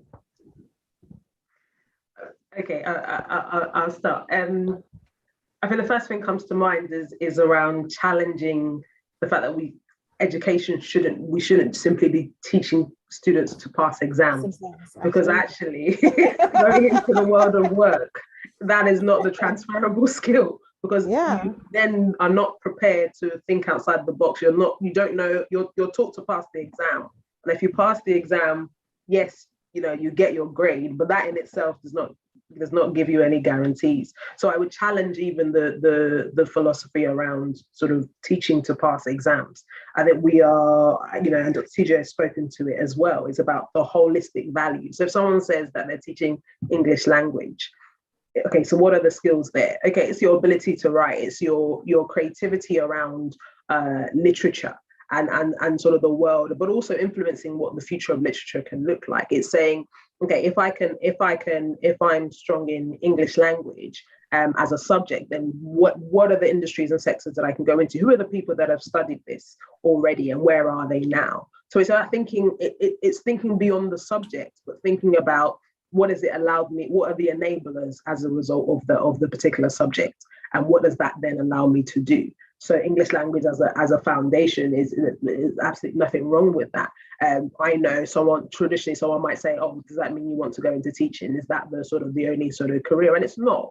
But it's about thinking about, again, going back to what am I learning as a result of this topic? And if you're only learning how to write the exam, then that is not going to translate into an employment outcome. It's about going beyond that and saying, okay, if I can do English language, what does that allow me to do within tech? What does that allow me to do within engineering, or wherever it might be? We shouldn't underestimate the ability to be able to read and write, and to write well. And I'm not talking about sort of the basic, I'm talking about the ability to pull together proposals and reports, to be able to think about evaluation and impact, and really demonstrate some of those things. So it's beyond simply writing, but also thinking about who are the people telling the stories. And if you're someone that is studying English language or similar, is you have an opportunity to tell the story and to do something beyond your degree, whether that is through, you know, social media or beyond. And it's thinking about what is that value add. So if you're competing with someone that maybe has studied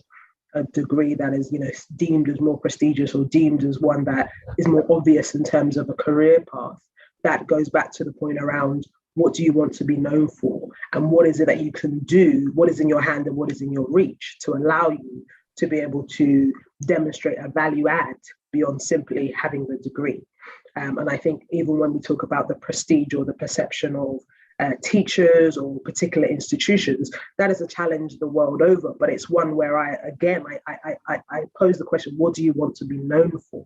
Because if a particular institution, school, college, university decides that actually maybe we're just going to specialize here, and we're going to be the best in agriculture, or we're just going to be the best in tech, or we're just going to home in on that one thing, but we're going to be the best at it, then suddenly the perception changes. You know, we're being based in the UK, where even within a UK context, you've got your Oxford and Cambridge, and then you've got those that wouldn't be considered particularly top tier universities. But the difference I see is that within those universities, they decide to specialize, and they say, okay, we're going to be known for this. It's going to be sport, it's going to be business, it's going to be this one thing. And actually we can demonstrate for employers that don't want to just recruit the usual suspects and recruit people in their own likeness. It allows them to be able to demonstrate a pool of potential beyond their traditional pipeline. And diversity and inclusion in the broadest sense is an agenda on most employers' priorities. Thank you so much. I agree completely. I think to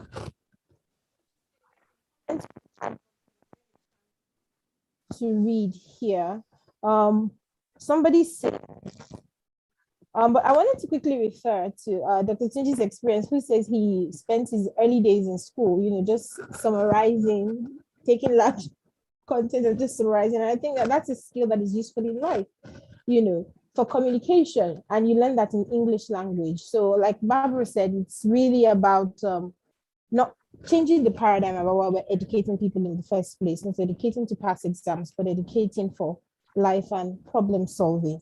Dr. Tunji, do you want to respond? Do you want to share any comments before I go to the chat box? Just briefly, yes, I think so.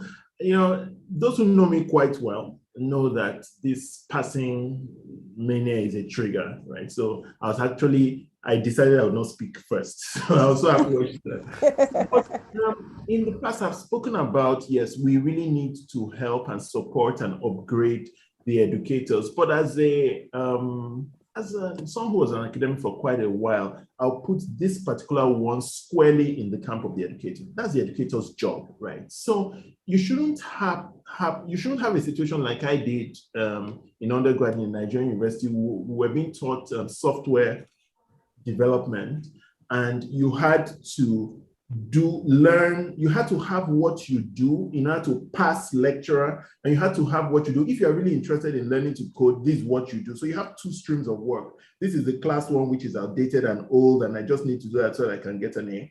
And this is the one that I'm really very interested in. A student shouldn't have to make that choice. That is the educator's problem. So the educator was not up to standard. And when you have an educator who, and yes, educators sometimes can feel a kind of false sense of power. Here I am, we're in my kingdom here. I control you. Your daddy is a billionaire, but I am the one who is going to control your destiny here. And so you have to kowtow and bow and do what I want you to do. And then I download some things on you. You have to repeat them back to me exactly as I gave them to you. Then I hereby permit you to move ahead with your life. Terrible, disastrous, horrible betrayal of the profession, betrayal of the vocation. That's not what an educator is there to do. When the educator does his or her job well, then you can have doing well in an exam and knowing converge, because what's going to happen is I'm supposed to communicate to you what you need to do well in life,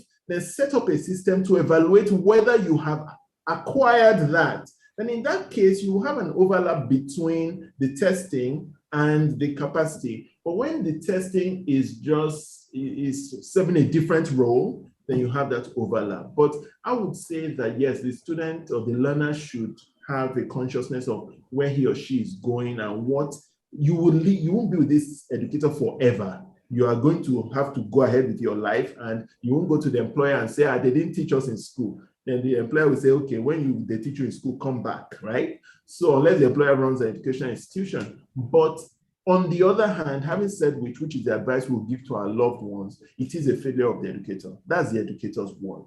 And we shouldn't tolerate it. One of my toughest exams in undergrad, engineering 401, I'll never forget it, is always, every year was always the hardest, but it was an open book exam. You could bring every book on the planet, bring Wikipedia, bring everything, bring the internet itself. It's not going to help you because you need to know how to use that knowledge. And so the course was taught that way. And so you couldn't pass without knowing. That's a good examination. So so passing shouldn't be the objective. And when the objective of passing becomes disconnected from gaining capacity, honestly, we should blame the educator, because that's what the educator is paid to do.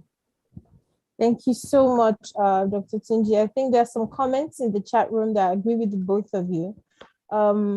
Somebody says here that I opine that the subject should be taught from the perspective of what skills the subject has the potential to deliver. So that's referring to the English language. So, each subject apparently has a total of 52 skills. How many teachers are aware of this fact? So I think it's buttressing the point about how teaching and learning shouldn't be about passing exams, but about delivering skills, and that every subject, no matter what it is. I think you were the one who made a comment, Barbara, about not underestimating the importance of any one subject of study, any degree of study. And so that teachers should be aware of the fact that all subjects have the potential to deliver a minimum of 52 skills to young people, and should use that in their communication. And I think that also agrees with you, Dr. Tunji, in that it puts responsibilities squarely with the teacher. Another comment here is that it will be important to problematize employability as a CSR and investment issue. That way, it's one way to draw in the private sector or draw in the industry, the market side of things, and have them make investments in our curriculum and skills development. We have just very few minutes left. And then one other comment here, and I think we mentioned this before, is that my opinion is that there is no clear vision or roadmap driving our education sector. it is important that Nigeria drives the capacity of its youth based on the basis of economic comparative advantage. This must start from an economic plan and should be aggressively complemented by character and citizenship education. We need to drive skills based on economic requirements to guarantee development. So I think we've talked along those lines earlier today. One of the comments says 80% can't get a job upon graduation. Solution: look at traditional methods. Change how you look at service jobs, which can grow on the back of primary jobs. I think we're going to need a little bit of explanation for that last one. Do we have any questions before we move on? Okay, so I have one last question for both of you before I let you go. And that's the question of when do we start? So, and what we were thinking when we came up with this question is, we imagined that teaching the skills of the future, we would identify 1, 2, 3, 4, that are the skills of the future and just focus on those. But I think the conversation today has shown that we can't operate that way in a silo specifically. Education and industry have to be, at the same table. But really, what we're trying to find out, how early. So speaking as private individuals, as private service delivery actors like school owners, even government actors and policymakers, how early should we start to develop skills in young people? Are we talking about when they get into, after basic education, after they learn to read and write, or from the gate, from early childhood? And I would like to hear a perspective on that, and then we close. From the gate. Yes, from the gate. Okay. And the reason I say that is because from birth, children, babies, they learn through play. And when we think about curiosity, I have a 6-year-old son, and if you ask him, tell me all the ways, okay, this is a pen, but it's also, tell me what else it is, he could probably create so many ideas and games simply from this pen.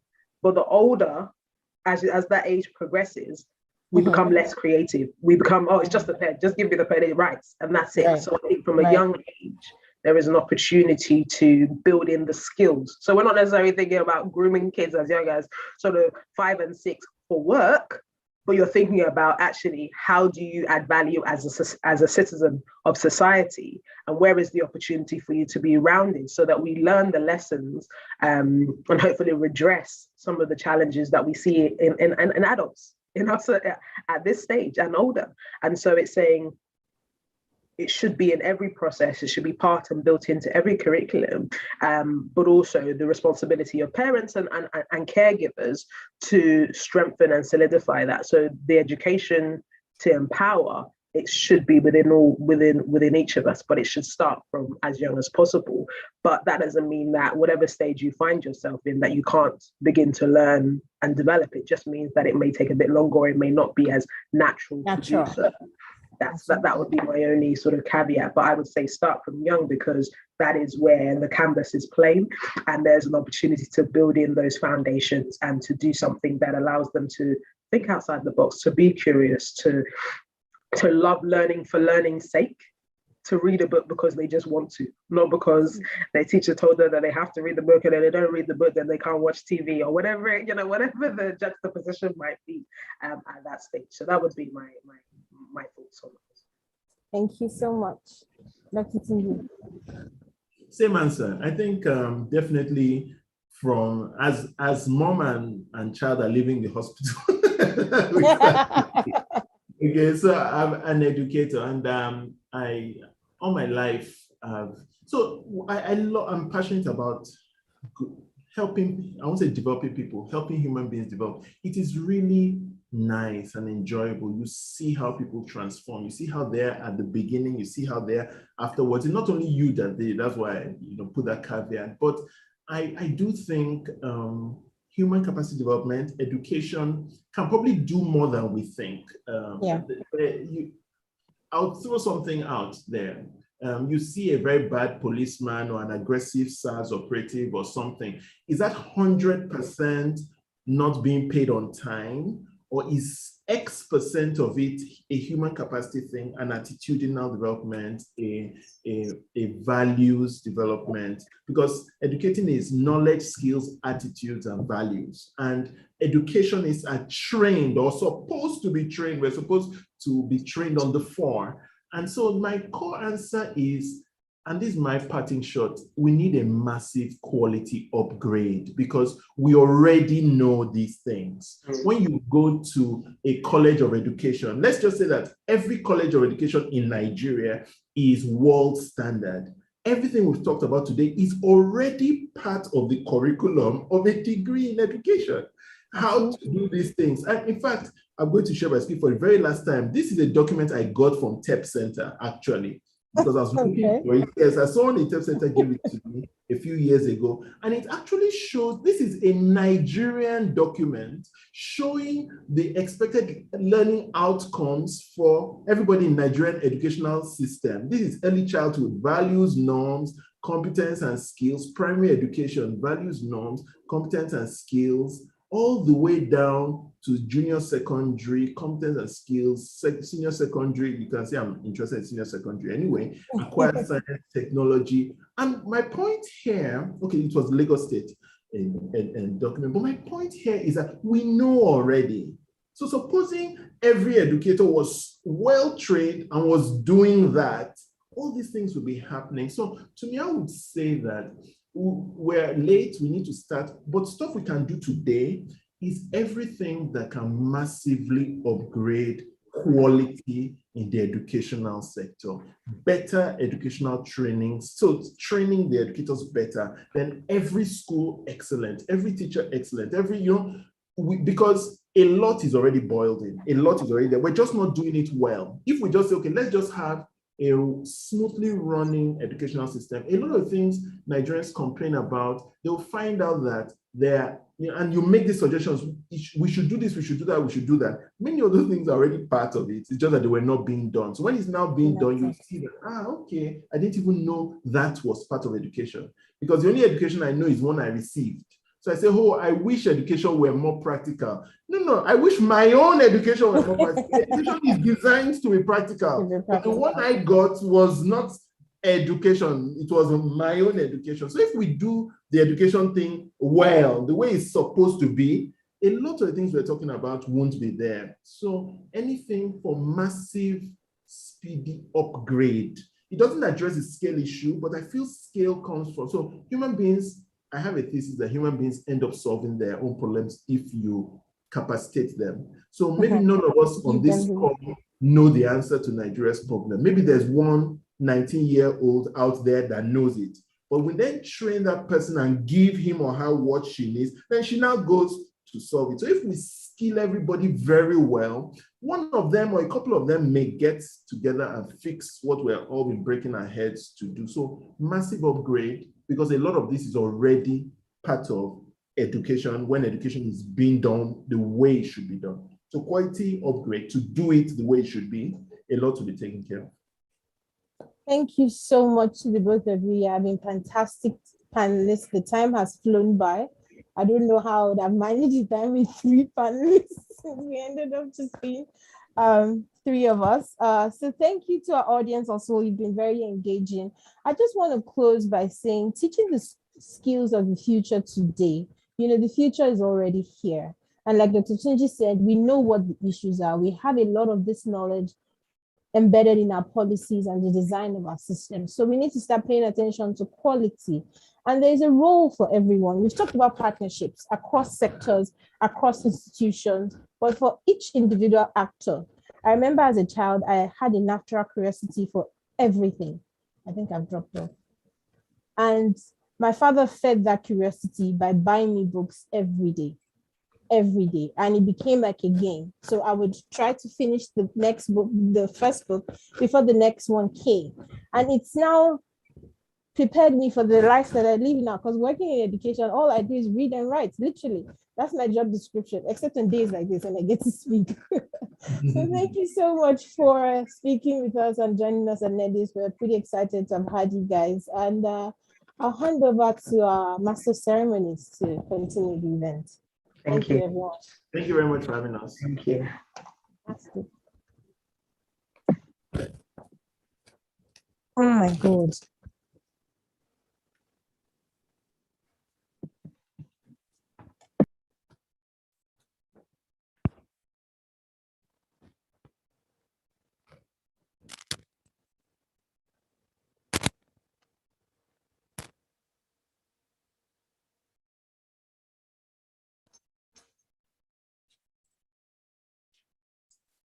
Thank you so much, Mrs. Barbara. Thank you, Tunji, and Itibe. Thank you very much. I think this plenary was really engaging, really insightful. And if you remember what I said at the start of today's session, what we have seen from previous editions of Nedis is that from conversations like these, ideas come up. Dr. Tunji just even mentioned it, but that was one of the last things he mentioned, right? You might not wait for an institution like the government. You might not have the time or the patience to wait for them to do any of these things. But in your own little way, in your space, how can you teach the skills of the future? And I dare say that so long as you know these skills already, that you know they exist, then it's no longer the future, right? It is the skill of today, because this is what is then taking you to transition through time and through and evolve with, I mean, a rapidly growing world. And so thank you very much once again for this particular session. After this, we'll have parallel sessions where we would talk on two major things. One is developing a demand-driven curriculum for the core skills in today's schools. And the second parallel session is exploring alternative pathways to skills development and economic growth in Africa. I myself, that is even announcing this, I'm probably overwhelmed by the keywords, the heavy words and everything. And I think maybe we just need to relax, take a break, take a glass of water or a drink, and probably even meet someone attending Nedis right now. Like I said earlier, and I know people had joined in, people had introduced themselves. If you see someone that you really want to meet outside of Nedis, you can as well just send the person a private chat message and get the person's contact details, because we'll be taking a 5-minute break now. The time is 12:06 by my watch. And so that means that we'll be back by 12:11, 11 minutes past 12 p.m. Nigerian time. So you can quickly do your calculation and see when you're coming back. But please, 5 minutes break, take a glass of water. We'll be coming back, and then everyone will then be given the opportunity to join which of the sessions you would like to join. But thank you very much, and I'll see you in 5 minutes.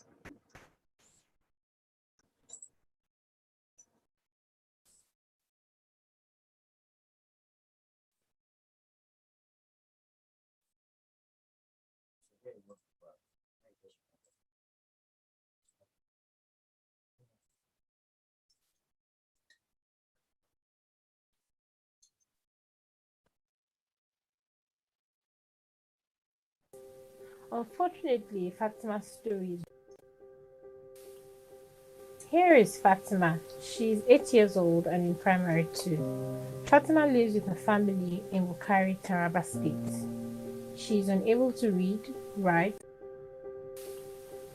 Here is Fatima. She's 8 years old and in primary 2. Fatima lives with her family in Wukari, Taraba State. She's unable to read, write, or even identify letters and numbers. Unfortunately, Fatima's story is not unique. She is one of millions of children in Nigeria who will grow up without learning if we do not intervene. The Education Partnership Center launched the Learn Nigeria Citizen-led Household Assessment and Survey to ascertain the learning levels of children across Nigeria. In 2017, we assessed 49,000 children in 21,600 households across the country. The data has provided insight into the true state of things in Nigeria. Half the number of children in GSS 3 or grade 9 are unable to read at primary 2 level. We swung into action and implemented our Learn Nigeria remedial program. In just 24 days, we had halved literacy in children like Fatima from 71% to 34%. So we are convinced that there is hope. Through our work, children across Nigeria are emerging from the shadows of illiteracy and innumeracy. But we cannot stop until every Nigerian child has acquired the foundational literacy and numeracy skills that can position them to ascend the ladder of productivity and fulfillment. Join us in making more children and their learning a visible priority. After all, basic education is a fundamental human right. Please talk to us at partnerships@learnnigeria.org.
Fatima. She's 8 years old and in primary 2.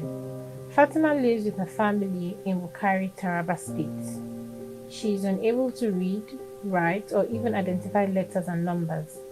Unfortunately, Fatima's story is not unique. She is one of millions of children in Nigeria who will grow up without learning if we do not intervene. The Education Partnership Center launched the Learn Nigeria Citizen-led Household Assessment and Survey to ascertain the learning levels of children across Nigeria. In 2017, we assessed 49,000 children in 21,600 households across the country. The data has provided insight into the true state of things in Nigeria. Half the number of children in GSS 3 or grade 9 are unable to read at primary 2 level. We swung into action and implemented our Learn Nigeria remedial program. In just 24 days, we had halved illiteracy in children like Fatima from 71% to 34%. So we are convinced that there is hope. Through our work, children across Nigeria are emerging from the shadows of illiteracy and innumeracy. But we cannot stop until every Nigerian child has acquired the foundational literacy and numeracy skills that can position them to ascend the ladder of productivity and fulfillment. Join us in making more children and their learning a visible priority. After all, basic education is a fundamental human right. Please talk to us at partnerships@learnnigeria.org.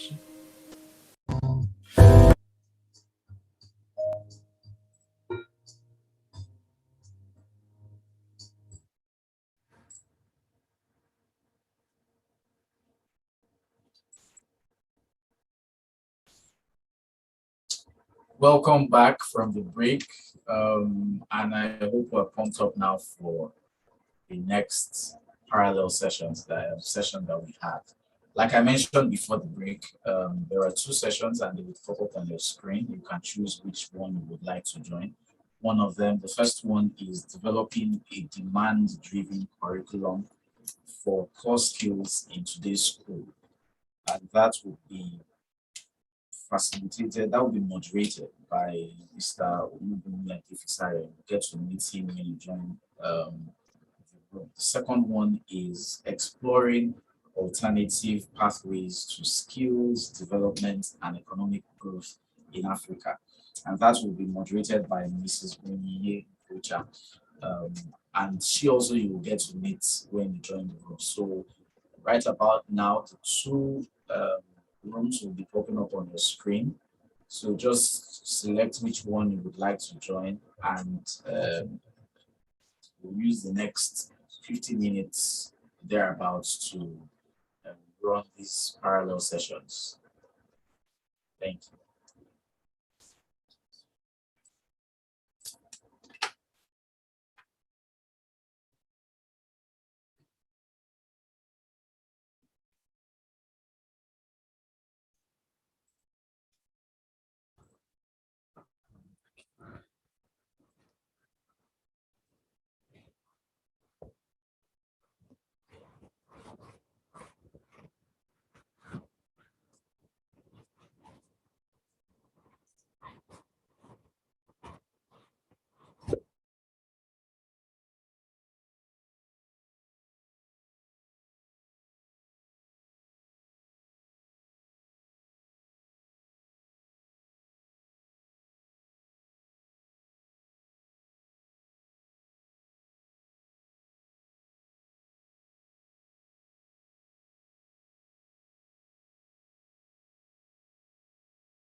developing a demand-driven curriculum.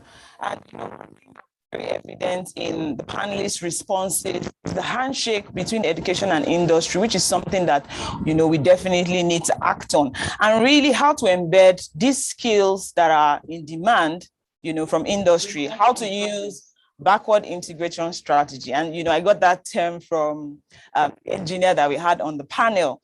Another thing that also came to the fore is the use of appropriate assessments. So beyond just ensuring that people get skills that are needed for the marketplace, the handshake happening between education and industry. Another thing that is very important is the use of assessment. So that really came to the fore during the conversation. And, we're able to see practically how innovative organizations are using this to bridge the gap between education and industry. It was also interesting to know, because one thing that we might want to quickly say is that, maybe we don't have a global competency framework that we're following as a nation, but it was really interesting to know that we already have a framework which is available online, the National Policy on Education, the 2013 edition. But one thing that is the fact that it's very vague. So educational institutions are left with the discretion of how to interpret the framework. And that panel concluded on recommendations on how we can practically be in developing a demand-driven curriculum. So at the end of the day, it's not just the role of the government. Organizations need to play their part, institutions need to play their part, even families need to play their part. So I'd like you to just give it to me in the comment section. Let me know what stood out for you if you were in that panel session. Let me know what stood out for you. Let me know what your light bulb moments are, your reflections, and your call to action statements from the panelists that jumped at you. Just share them in the comment section, and I'm going to take a little bit of time, to look through the comment section and read whatever it is that I find there. So please give it to me. I want to read from you, for those who were in that panel session, the one moderated by Bumi Adefisayo. And I'm going to quickly go over to the second panel discussion, where we talked about exploring alternative pathways to skills development and economic growth in Africa. And what we must consider in developing these skills, in helping young people define and see problems from a multidisciplinary angle. That was something that stood out really very profound in that room. And then how we also need to pay attention to our histories in the African context. So it's important for people to understand their history, their backgrounds, culture, and just being reflective and embracing our histories. It will also help us to provide skills that are relevant. And then one other thing, that was very, very profound in that room also was the concept of the entrepreneurship system, which the Igbos already use. And there's a lot that we can learn around the Igbo and apprenticeship system, which is an indigenous entrepreneurship ecosystem.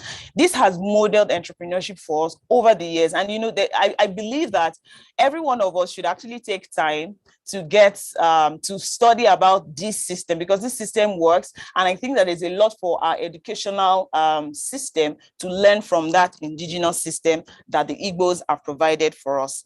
There are so many examples of entrepreneurship in which local knowledge is used. The curriculum needs to be reviewed. We've said that over and over again. And while we are while everyone might want to say, it's the role of the government, we need to do a quick revamp of our national curriculum, there's still things that we can do. Educational institutions can learn from this Igbo apprenticeship system, like I said earlier. So I'm going to go over now to the comment section. Like I said, I want you to share your light bulb moments, what you learned in your room, and I will just read them out here. Eugene here says it was great. The sad truth is that we don't have the governors and senators and our leaders in the Nigerian educational industry present. Let's find a way to have this conversation with them or make them aware of this. Truth is, we have people from the government on this call. So I believe very strongly that, this is already getting to them. So I want to see more comments in the chat room. I want to see more comments. I want to see what you learned, what stood out for you, because really there's a lot of talk. How what the Honorable Commissioner shared with us during our opening address. She said she wants to see that beyond all of this talk, we should begin to take action. And I believe that every one of us on this call, either you're in the education sector, you're in industry, you're in a corporate organization, the private sector, every one of us has a particular role that we can play. And I believe that every one of us should take away a particular call to action, you know, from this summit and say, this is what I will begin to do as an active citizen. This is what I will begin to do in my own organization, or this is the kind of decisions that my organization will begin to implement based off of what we have learned at Nedis 6. So I'm still looking out for the light bulb moments, like I said, in the chat section. Morenike here says, revamping teaching methods is one thing that can be easily implemented in how we teach our core subjects. And I totally agree. Thank you so much. Eugene here says there's a lot of work youths must do to prepare themselves for life. Absolutely. So I'm still looking out for the comments. We'll be wrapping this up in a few minutes. Okay.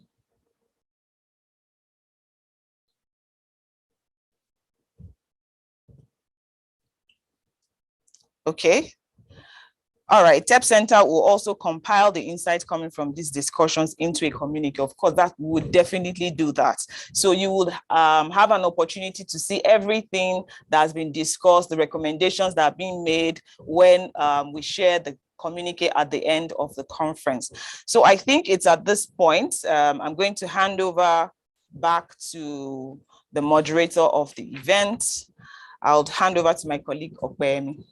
Thank you.